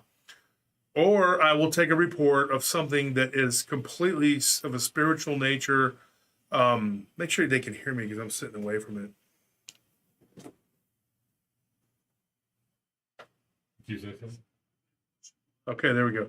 All right. So anyway, I don't want to be talking to people not understanding me. So when you start going down the rabbit hole and you start looking at all these different theories of what we're dealing with, everybody is entitled to have their own opinion. There's a million theories out there, and none of them can be proven. But you have some researchers and authors and podcasters, YouTubers, and they will just come out and say, this is absolutely what we're dealing with. This is 100% what we're dealing with. And in all sincerity, you cannot say that. You cannot 100% say that is what we're dealing with. This is what this is. Because none of us know. We're all just kind of walking in the dark, and we're feeling something, and we're like, okay, this is what I feel. Okay? And then, but you can't base an entire factual whatever. These people act like they have all the facts when nobody has any facts. All you have are your own personal experiences and the experiences of reports that you get. Going back to what Ken Gerard said at the conference about only 3% of the reports, he said that these people in Britain interviewed 1,000 people. And of 1,000 people, only 3% purported whatever. But who were these people that did the research? Who were these people? What were their opinions? If I was of the opinion that it was a flesh and blood creature, and I wanted to convince everybody that it was a flesh and blood creature, then I'm going to take 1,000 reports. Of those 1,000 reports, I'm only going to report the flesh and blood part of it. And there's such a tiny little bit that might be sprinkled in, just because you can't say it's 100%. So it sounds really odd to me. Something's going on there. There's a huge disparity between that study and what we are finding, me and about 1,000 other people who do this subject, that research this, that look into this. And I'll mention names. Obviously Barton Nunley, who's had his own personal experiences with it, who's understood it. Sabilla, who's another one who was in the chat earlier. I don't know if she still is. But I want to give her information on here. She sent me the link. Can you put that link onto the chat? So, Ron Moorhead, who does a lot of work in this area. There are a lot of people who research Bigfoot, research Dogman, Dark Waters, and myself, I am very much of the opinion that, yes, there could be a flesh and blood element, but there has to be something else going on. Because if you're being honest, you're getting all these reports. And me and Vault were talking about this at the conference. This is something that we talked about. He goes, how can all these reports come in of these creatures being flesh and blood? But then when you go and you look into it, we can't find any actual, like, okay, when you take his, for example, Dogman cams. Okay. They have very little, let's put it that way. They have calls and they have weird types of Shane Charter Schwat says Dark Waters is trap. Okay, take that comment off. Shane, I'm not gonna kick you out, but let's not talk like that, okay? He's a friend and a colleague of mine. So here's the thing. That's your opinion. You're entitled to it, but you're not going to post it on my deal. Can the moderators please moderate that? I got it right here. So I don't want to hear any more talk like that. Here's the thing. You have all these different people who are of this opinion, like Josh Noki is another one. I mean, you can name all these different people, that believe the way they believe, because there is no evidence. None whatsoever to the point that these things are completely physical. At the very least, there would be some sort of fossils or something that would say, hey, these things exist. You would find a bone, something. These self-same people that espouse the physical belief, and they are stuck in that physical belief, they will point to science over and over again. There's science, science, science. Well, then your own science is telling you that you're wrong, because there is no physical evidence. There is no fossil record. Okay? And getting into the sound thing that we talked about at the conference, that is very important. Apes and canines do not they don't do echolocation. They don't do sonar of any kind. There are no canines or apes, right, that make any infrasound that we know of. Use sound in any other way besides maybe communication. So where is this coming from? So the field for somebody who is just in that arena is getting narrower and narrower and narrower. And at some point, you have to come out of this archaic view that these things are some sort of ape, and then people want to point at the Patterson-Gimlin film. I'm sorry, okay, but I have looked at that film and I've wanted to believe in it. I'm going to tell you right now, point the camera, I'm going to look at you, I'm going to tell you right now, I don't believe it. I just don't believe it. Where's the butt crack? It just, it looks like patches put together on a costume. I'm sorry. No offense to Mr. Gimlin. I'm not trying to be mean or anything, but I just don't believe it. That is the only evidence we have, other than a little bit of a clip of the Honey Island Swamp Monster, which we still don't know what the heck that is, and Dana Holyfield's grandfather, which I think is a better film than the Patterson-Gimlin. They're riding around on horses like, hey, there's Bigfoot, and then they just let's get the cameras out and get them set up, and supposedly he could quick draw his camera. I just have a hard time with that, man. I'm sorry. Like I said, I'm sure Mr. Gimlin's a great guy. And according to the legend, he didn't really believe in Bigfoot, and Patterson could have buffaloed him. I mean, am I right? Patterson could have had a person walking across that creek, and Gimlin, to the day he dies, could believe that that's what it was. Am I right? Or am I changing something here? Does someone, Ninja Scroll is a great movie. I can tell you this, okay? If I told Anthony, hey, there is a lizard man down here by the creek, right? And you're like, no, there's not. And I said, let's get on horses and let's ride down in there. And I have a camera, just happen to have it ready, right? And then we get down there and you see a lizard man walking across, doing this, There it is. And you're like, wow, it's a lizard man. And I paid somebody to put on a costume. And I had them add breasts to it to make it look more like why would that make it a female? Everybody's like, why would they make it a female? Like that's some modern concept. Like they were making all kinds of crap back in in the 60s, whatever. The video, the footage is better than an Ed Wood movie. You know what I mean? But I'm just saying. The technology was there. People were still unscrupulous and doing whatever they were doing. If you really stop, just suspend your wanting to believe so bad and just look at it from the standpoint of like, what is this? You got to stop, and common sense at some point kicks in and says the Patterson-Gimlin film is so now that we have they've made it to where it's more clear now. So when you look at it, it looks like it's not even like the costume or whatever it is doesn't even look like it matches. Like it just doesn't look right, man. It doesn't look right. And just because they made it, it's got breasts. So what? So what? What does that matter? We could do the same thing with a lizard man. We could go walk out to the creek, and then Anthony, you're on horseback with me, and we're like, hey, there's lizard man, right? Magically, it appears in front of you after I told you, hey, I think we're going to find one today. Now, you would have to think, could you have been tricked? Like, if you were Bob Gimlin, could you have been tricked? The timing is a little bit too convenient. Yeah. He takes Gimlin out there, who Gimlin was a confirmed skeptic, right? He takes him out there and says, there it is, there's Bigfoot. And then it walks, or he, she, whatever, walks into the woods. And then to this day, the face looks like a space helmet with hair on it. I mean, when you look at it from the grainy footage that we had back in the olden times, as you guys would call it, you know, you're going to say that that is an amazing piece of footage. But then when you go, okay, I'm looking at it now and I'm going like, huh, look at that. You can see the creases in the costume. There's no butt crack. Shouldn't Bigfoot have a butt crack? Most plumbers have one that goes all the way up their back. Yeah. But Bigfoot doesn't? I mean, Bigfoot's got to have a butt. It's got to be, I mean, I had Jen Jacobs on the show, and she said they have big old ghetto booties. She did. I mean, she said they had big ghetto booties. I mean, where is the butt crack at, though, on the butt? If their thing is that it's a physical creature, it doesn't have any way to obviously perform the excrement, then obviously it can't be a physical creature.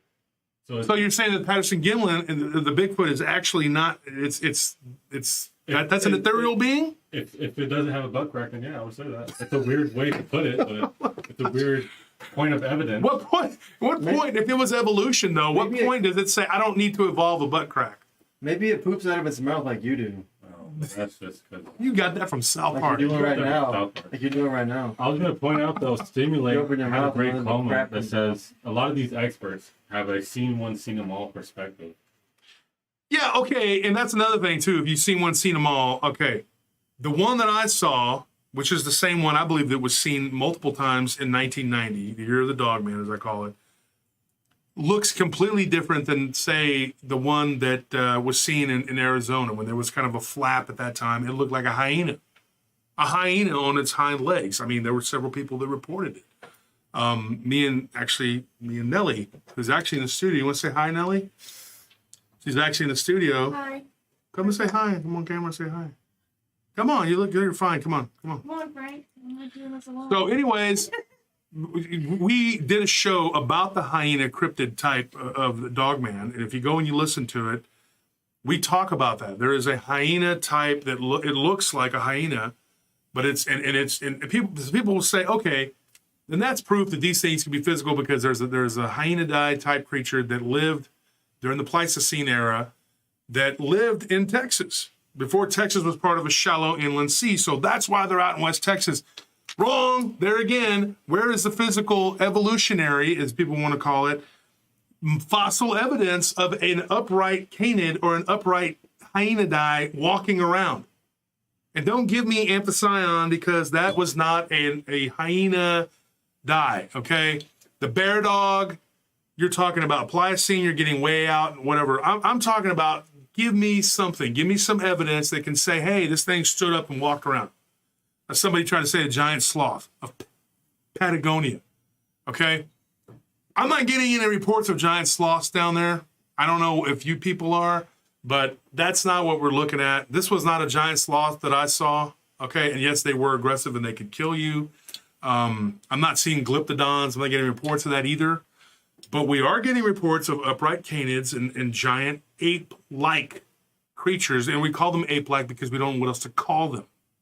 So when you see something, you know, you're like, what does that look like? You're going to describe it with the best information you have available, okay? So you describe it as what you relate it to what you know. You're like, I don't know. It looked like, you know, a crazy homeless person with a wig on. I don't know. You know, you're going to go by what you think that you know. You can't describe it, okay? And everybody's like, well, they described them all differently because that person's experiences going up to the point when they saw the demon or devil or whatever the heck it is, or Bigfoot or alien, whatever, they're going to describe it to you by what they saw. I talked to a 67-year-old woman the other day.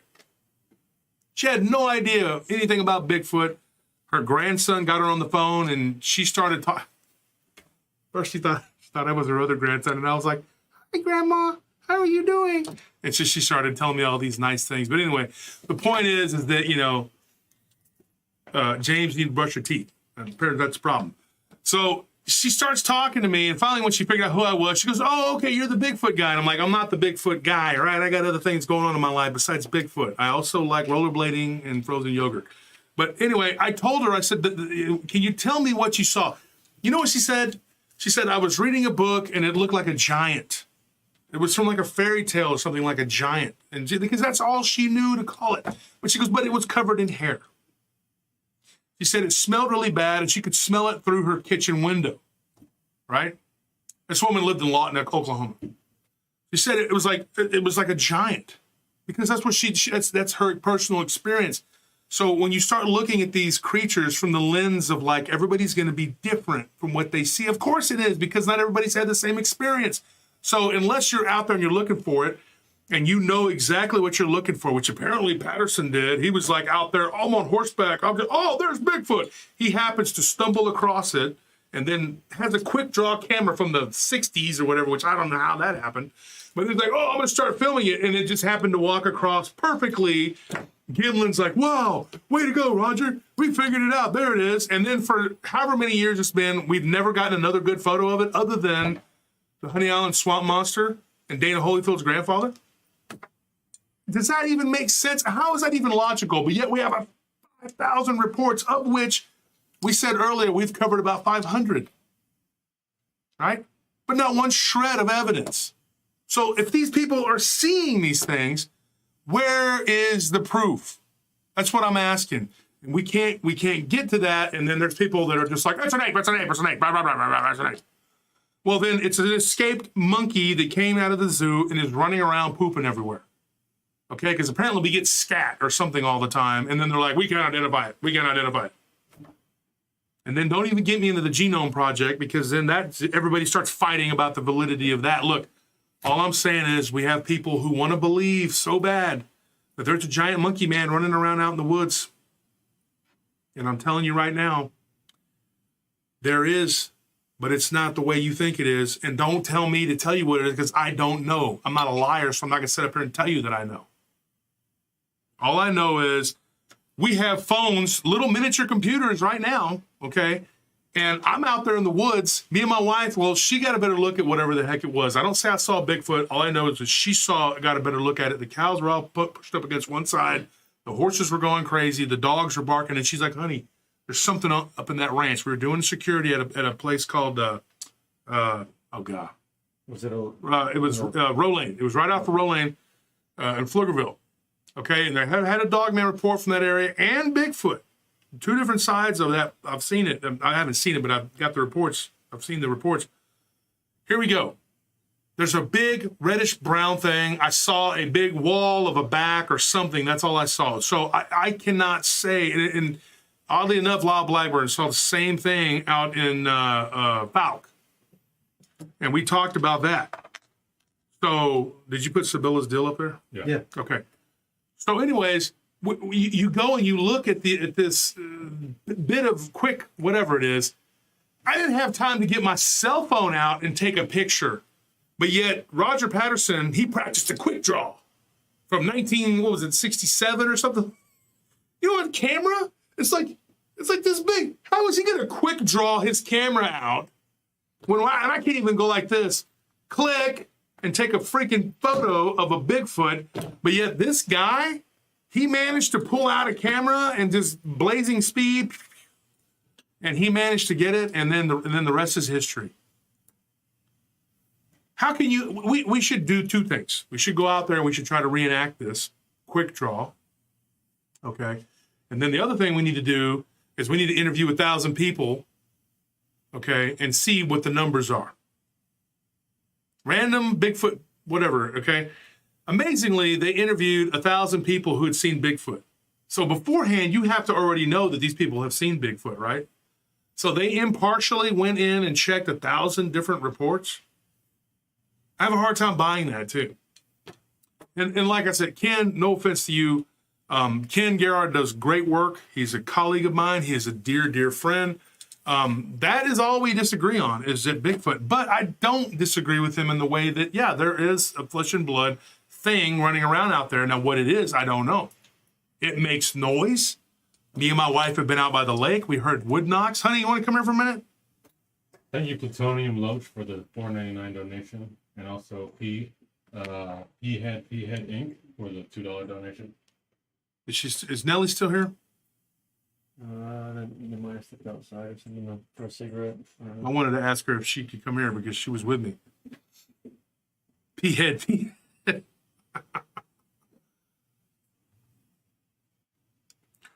Chris Close says, like there are people who can have triggers on them. You literally point and pull the trigger as long as it was wound up.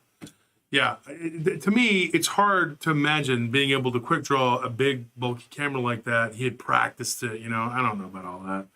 And then there is these... and then there is these people who have cell phones on them and they can't take a picture of it. How does that work? I have a really hard time. I mean, you know, it's just, I have a hard time buying into that. Hey, come here for a minute. Okay, we'll just come right here. Hi. All right, so let me ask you this. Do you remember we were out by the lake? What did we hear? The knocking of the wood. Okay, and when we were in one spot, and when we rounded the bend, we took Barton and Letitia and Nunley out there. We heard it on the other side of the forest.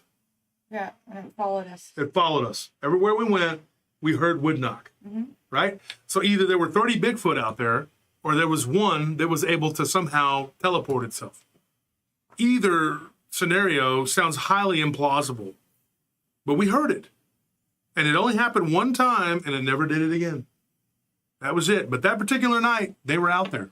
And I'm convinced that they were out there, and I'm convinced that it was something. Fortunately for me, I didn't have to quick draw my camera and take a picture of this because, you know, that'd be pretty damn impressive. I could tell you that right now. If one ran across the road, you know, and had breasts and all this other stuff that they said it had, I saw another comment, but with no butt crack. the breast mattered because it would become more difficult to make that into a suit. No, it wouldn't. I don't The understand. two lumps of whatever. I mean, the studios, folks at studios at that time, they weren't living in the Stone Age. They made movies. That's what they did. You know what I mean? And Roger Patterson had a friend. I mean, I'm not even going to talk another word about it. Go look into the guy. Look into all the theories, whatever. And it's like, if you want to believe something bad enough, then it is. If you don't buy into it, then it's not. It's that simple. I mean, it's not rocket science. It's either you do or you don't. I mean, but you have to do a lot of mental gymnastics and a lot of backflipping in your mind to buy into some of this ridiculous nonsense that is being peddled. You know, and I don't mean from Ken, because Ken does believe in what he's doing. He's actually trying to believe. He wants to prove whatever. But there are people who have latched onto that part of the community. I know I was around one of them this past weekend who are just buttholes. And they definitely have butt cracks. And they talk through them. And unfortunately, they have, you know, resources that put on things. Anyway, I'm not going to get into the whole whatever. You know, taking off? Huh? Oh, you can do whatever you want. What's up, Frank? How you doing? You want to say hi? Say hi for Yeah, him. All right, I'll say yeah, it. come get on You camera. want to be on camera and say No, hi? I'm good. I'll say it. I'll say that. No, will you stop pushing me? This is Frank is from LA, folks. He came down here to Austin, and he's I've been loving it. very good friend of Nellie's, and it's an incredible city. Our friends Nellie's that came from Kentucky, they loved it. They had a great time. It's a very cool city, cool place to be, as long as you go to the right place. That being said, okay, I am of the opinion right now, that we live just razor thin from another dimension that can interact with ours at any point in time. According to the Hadith of the Muslim faith, they believe that we live a right angle from a right angle. You're talking about something that was written 1,000 years ago, you know, over 1,000 years ago, and they were able to discern that, you know. And they say that these beings live in the Kaf. It's from the Green Mountains, which is weird because if you were to go to Venus, that's where the Green Mountains would be. Now, who's to say that there's not a Stargate? Because theoretically, looking at it, quantum physics, we were talking about quantum physics earlier, you could literally walk through, space and time can be folded, and they could walk from their planet to ours. It's not even that hard to fathom. And these beings, the Anunnaki that they talk about in the Sumerian tablets, they could have created these creatures as guardians. That's why they're found around places where people die. Here's one for you. This was an accident that happened in Iowa. And I believe it was south of Des Moines, I believe, or north of, I don't know. Anyway, it's a story I got a long time ago, and I will go back and look this back up so I can make sure to give you. It was an EMT and a police officer. And I got this from the EMT. Well, it was his friend who reached out to me, but then the EMT talked to me. And it happened like 20 years ago. It was in 2002. And there was a man who had been killed in a wreck. Now, here I'm going to get to a point here. When they look off to the side of the road, they see two rangy-looking creatures that they were convinced looked like quintessential Sasquatch. And then they disappeared off into the darkness. They shined the flashlight, and they didn't see them. It was right there when this person had died. Now, if you took one case like that and said, that's one case, okay, you have a coincidence, even though I don't believe in coincidences. But let's stop for a minute and let's say that what Ryan Edwards said at the conference, he said, if you stomp your foot and thunder happens, it's just a coincidence that it's happening at the time that you stomp your foot. It's not magic. It doesn't mean that you created the thunder by stomping your foot. And if you stomp your foot again, it doesn't mean it's going to happen. The problem with that, though, Ryan, my dear friend, is that it happens over and over again. You get a lot of people stomping their feet and thunder happening at the same time. So you have thousands and thousands and thousands and thousands of coincidences. And people say, well, Josh Turner, why do people come to you? Because I'm willing to tell the whole story. That's why they give me their stories. That's why I go in. And yes, I do go in and look at the other databases and look at stories that I like to talk about because it's intriguing. But if you give me a story and you want to tell your story, I let people come on the show all the time and tell their stories. Sometimes it's flesh and blood, sometimes it's not. The thing that you have to stop doing, though, is dealing, like Ken said, we're dealing in absolutes. And sometimes me and Ken are guilty of it ourselves. In particular, Ken, not me. But the point is that when you deal with absolutes and you're not willing to look, okay, that's when you start to trip up. You trip yourself up, and everybody around you has to deal with your rigidity of this is what this is. You know. Anyways, Beast Titan says this, Marvin Allen. He said, she said, now mind you. What? Wow. Fascinating comment. What you were saying about the Hand the camera to him. about the jinn living like a right angle from like I guess from our world. It's actually an interesting comment because that but like it's like another way of saying that they live in another dimension, and it makes sense because like I drew this little thing right here. Let me show it to the camera. So like we live in a three-dimensional world, right? And anything in a three-dimensional world can be located with precise X, Y, and Z coordinates. Now I'm sure we've all taken algebra, and we've seen this graph right here, right? X-axis goes left and right, Y-axis goes up and down. This is two dimensions right here. Now see the X-axis right here is a right angle from the Y-axis. Now, if we're talking about the Z-axis, this is what we're talking about right here. We're talking about a plane that goes like forward and backwards like this. This pen would represent the Z-axis. Now look at the Z-axis. It's a right angle from a right angle, right? So if we just had the X plane right here, that's one dimension, right? The Y is two dimensions. The Z axis, which is this pen right here, that's three dimensions. Now this is the world that we live in. Now it makes sense that the jinn would live a right angle from our world, because it's another way of saying that they live in another dimension. Look at the relationship between one dimension and another dimension and another dimension. It's a right angle from a right angle, right? Because the X-axis is a right angle from the Y-axis, and the Z-axis is a right angle from the Y-axis, which is a right angle from the Z-axis. See? So it's a really interesting way of putting it, and I think like it's very ancient knowledge that was way ahead of its time. Mm-hmm.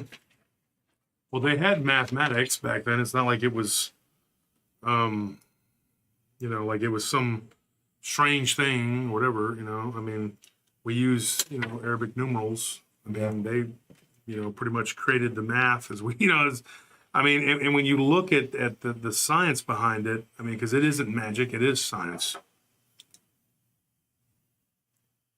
All right, folks. Huh. So we have all these weird things happening. Anthony just explained to you, and I've also explained to you the two-dimensional world, the three-dimensional world, and how in the three-dimensional world we can look at Tom, the little stick figure, and Tom can do nothing that we cannot see. Tom is stuck. He is stuck in the two-dimension. He cannot see anything. A circle to us looks like a curve to him. He just sees like a little curved line. That's all he sees. He can't see the circle. We can see the circle. Somebody says, now do you believe in the Prophet Muhammad and the Quran? Well, I mean, the Bible, the Vedas, the Quran, they all say the same thing. We all talk about the same stuff. It's just different aspects. And there is this fear of a one religion type thing. Everybody's like, oh no, they're trying to make it into a one religion, whatever. We're not trying to make it into one religion, but I think every religion has some pertinence. I mean, it has some, there are truths that need to be gleaned from each of these different aspects of faith. And everybody that's donated, thank you so much for the donations. I appreciate it, because after the conference, we gave away a lot of merch. We sold some and we gave away a bunch. So the West Coast Dogman Project has a very good question. You want to read that? It says, Josh, when you saw your Dogman during your encounter, do you believe it was flesh and blood at that point or interdimensional? Well, I'm going to do a revisionist history of this thing. There I was with my camera. I had gone to my future self, like you saw me talking to him earlier on the phone, and I had told him, Future Wolf, because they didn't call me that yet, but I suppose that at some point I would be called that. That's how ahead of my time I was. And I said, Future Wolf, can you mail me at these precise coordinates a cell phone that has a camera on it so I can take a picture of this thing? So Future Wolf did, and at that precise moment, I was aware that there was a Dogman there. So I whipped out my phone, and unfortunately it was a flip phone. It was a Razor, folks. I didn't get a good shot of it. But the point is, if it would have been one of the new Apple phones or even one of the newer Samsung phones, You still wouldn't have got it. It had to be one of those. Yeah. 1960s. It had to have been a 1967 camera that I could quick draw and convince my friend, who was my friend Daniel, if it was with me, that we were going to see a Dogman, and that we. Good to know that even with this cool new phone, I'm still behind in the future. And not many people can be quick enough to get it's just one of them things, dude. And I don't believe that was I don't believe in the Patterson Gimlin film. I'm sorry, I just don't. I'm gonna get people who are gonna attack me because the Bigfoot people, the flesh and blooders in particular, that's the holy grail for them. They really believe that that's real. I don't. Now, does that mean that there's not a Bigfoot creature that runs around and does what it does? No, that's not. That doesn't mean that at all. It just means that I personally don't believe in that. But if someone else, comes along and sees one of these flesh and blood creatures, doesn't mean it didn't happen. I just think that day in California, it didn't happen. I don't believe that. I think there's just too many coincidences going on for that to be the case. So that being said, if there's anybody else that wants to speak out and say your piece, say it now or forever hold it, because we're about to get out. But thank you for the $5, Solid Dean. Appreciate that. We haven't seen Tony suffer yet. Well, so we're gonna do something real quick, folks. This is gonna be fun. Okay. Are they 20,000? Explain them. We're 5 subscribers away from 20,000. Can you imagine that? We're 5 subscribers away. We're from hitting 20,000 on YouTube. Go ahead. explain them what's going on here. Well, Anthony got me this beautiful Packy chip. It's a one-chip challenge for 2022. It's a super hot chip. And the rules are that I have to eat it, I have to kill my tongue afterwards, and I have to survive for as long as possible. I was gonna hope that we got to 20,000 and then I'd eat it, but I just want to see you suffer. I figured. You didn't even tell me about it until today. No, I told him about it earlier. Earlier. Yeah, today. Okay. We're on the way to the studio. We're coming up the stairs, and he goes, "I got to do that," and I'm like, Yeah, I told him Like, he didn't know. about it like hours ago. "Yeah, I thought you had told him." I don't know. Y'all fight amongst yourselves. I don't know. that. I forgot my icy hot pack. I didn't know we were doing it on the live stream. I thought we were gonna record a video. No, I That's what I was- told I thought you we we're were gonna talking do it about. on the live stream. What does it matter? Just eat the chip and don't eat the chip, whatever. I'll eat it. Just are we at 20,000? No, we're not. No, it doesn't matter. It Just doesn't eat it. matter. We'll be there by the end of the night. Just You do talk it. all that crap about it, eating hot stuff go, all go, the go. time. Go. Put your money where your mouth is. Well, he really does eat a lot of hot stuff, and so do I. Oh yeah. And honestly, this might not even be anything for you. So John Watson says, "Future don't Wolf think should you get know. a hold of Airwolf No. and get to the chopper." It's not one chip though. you broke it. That's why it's not. You one. broke the chip into pieces. It came. Oh, that's come on, folks. You see what he's doing? He's trying to wimp out How? because you broke it. You made it Oh, so all of smaller. a sudden I can't eat it? Well, let's see you eat it. You want me to read the warning label? Stop It says, talking crap. Warning: do not eat if you are sensitive to spicy foods, allergic to peppers, nightshades, or capsaicin, or are pregnant or have any medical conditions. Keep out of reach of children. After touching the chip, wash your hands with soap and do not touch your eyes or other sensitive areas. Don't believe that part. Seek medical assistance should you Rub your experience eyes, difficulty rub your breathing, face. fainting, or extended nausea. What are you I'm throwing? looking forward to this. Now he's throwing everything. He's like He's stalling. stalling. He's stalling for Stalling. time, folks. He's like a Get person. over here and take your medicine. He's a person about to execute it. And they're wanting to talk, and they're going to read. I'm going to read a few things from Shakespeare. Yeah. He's doing the Andy Kaufman thing. Yeah. Where he just reads something to the stall. I'm gonna have to eat the chip anyway, so I can take as much time as I need. No, you can't it's because like, the live. Look Oh, what is at that? that, dude. Come on. No. The whole thing. The whole chip. There you go. Yeah, my man. There you go. Is it hot? Not yet. I mean, it still might not even be anything for him. Like he does have an we have insane more? tolerance for spicy stuff. Ooh, It you're was literally blue. blue. That's Yeah, I think strange. it's tongue glue. Do you have any more? I thought you bought more than one. It's at the house. Ah, man. It's actually pretty hot.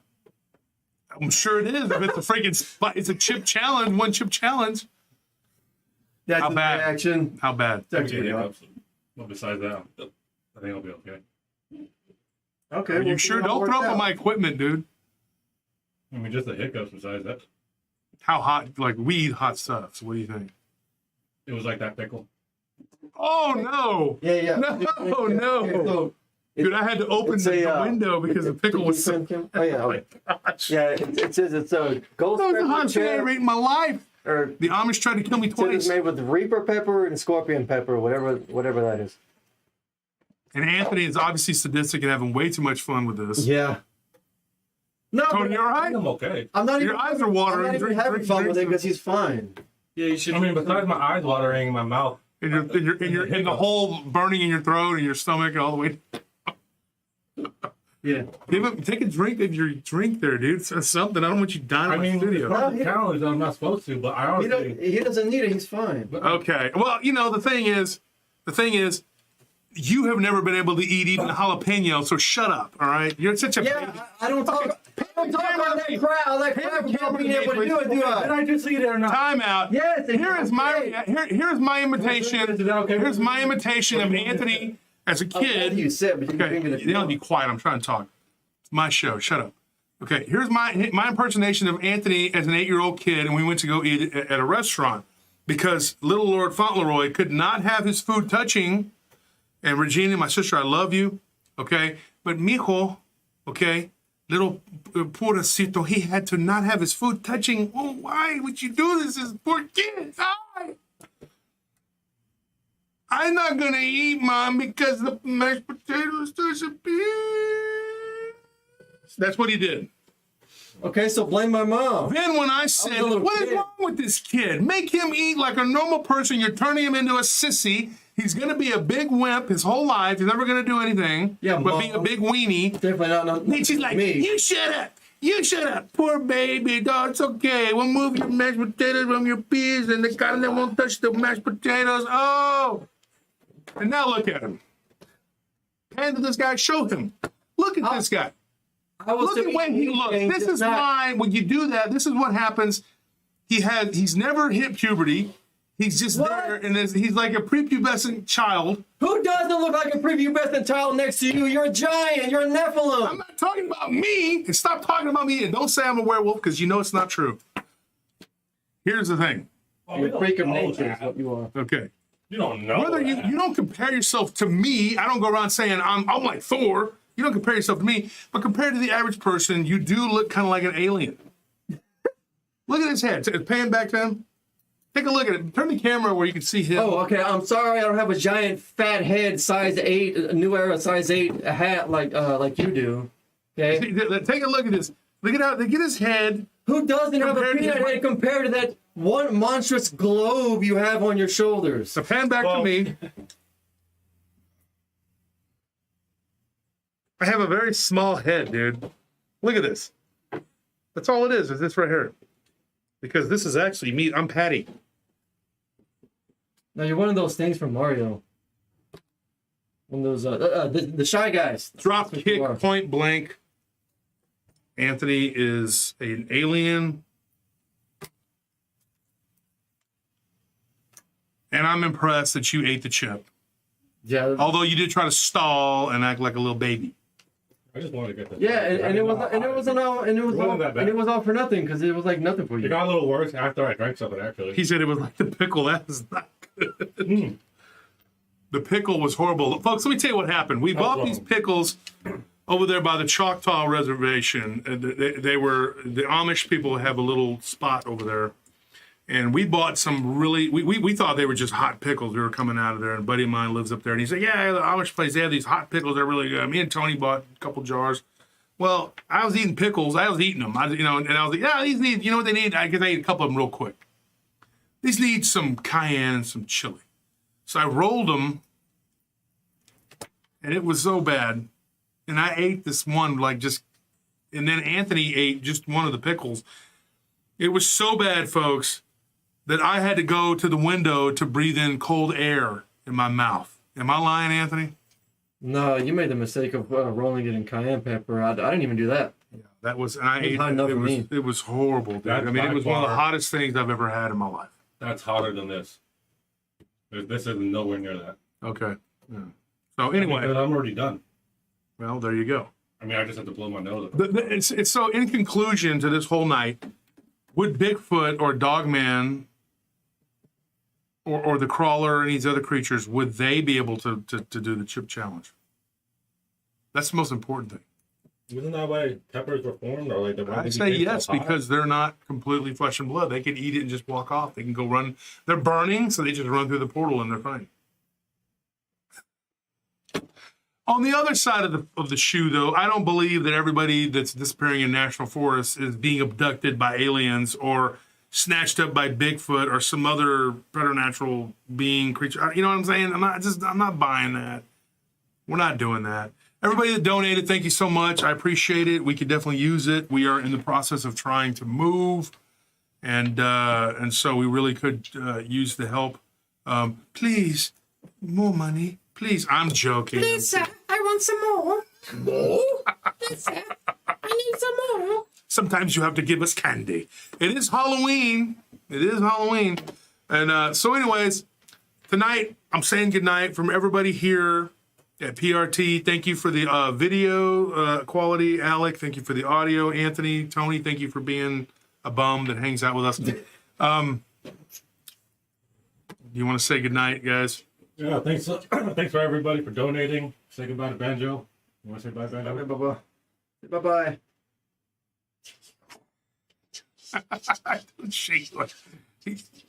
It looks funny, but for some reason our pets like for Anthony to play with them like that. Yeah. It is weird. They just like being picked up. They do, and then but it's weird though because Panzer's a cat, and you'll do this Zoom thing with wash my him. hands and It everything. is crazy. Yeah, don't touch Banjo with Yeah. that stuff, please. All right, folks, I'm going to see you guys. Thank you for everything. Don't forget, Barton Nunley's book in Humanoids is my #1. I love it. Go out and check out his books. But also, I like Ken and I like Lyle. And don't get me wrong, Ken Garrett, I love you. You are a dear, dear friend. And I'm going to say something about Ken in conclusion here. What someone once said bad about him at a conference that he won't work with people who don't believe like him. That is absolutely not true. Because we disagree on the Patterson Gimlin film and a couple other things about Bigfoot. But we work together and put a conference together. Don't forget, we're doing it in Roswell. We're going to really start promoting it once we figure out how we're going to do all this. Daniel Jones, be sure and look for him. He's going to be my co-host for the next several episodes. It's going to be Alien Abduction when we start popping those out. The next one that's going to come out will be next month. You won't see any new ones after tomorrow. But there's 6 new ones coming out tomorrow. And then Halloween. It's going to be the big Halloween. It's going to be the night after Halloween. And also in November, Unwelcome Passengers. I know we've all had them, right? All right, folks. That's all I got to say. Everybody be blessed. Everybody, Christian, Muslim, Buddhist, Hindu, whatever you are, you're all right, but you're also all wrong. I just had to say that, okay? I love you all. Start reading and don't stop, folks, okay? Reading isn't just fundamental, it's essential. We're talking about that. Everybody's right and everybody's wrong, honestly. I'll see you guys.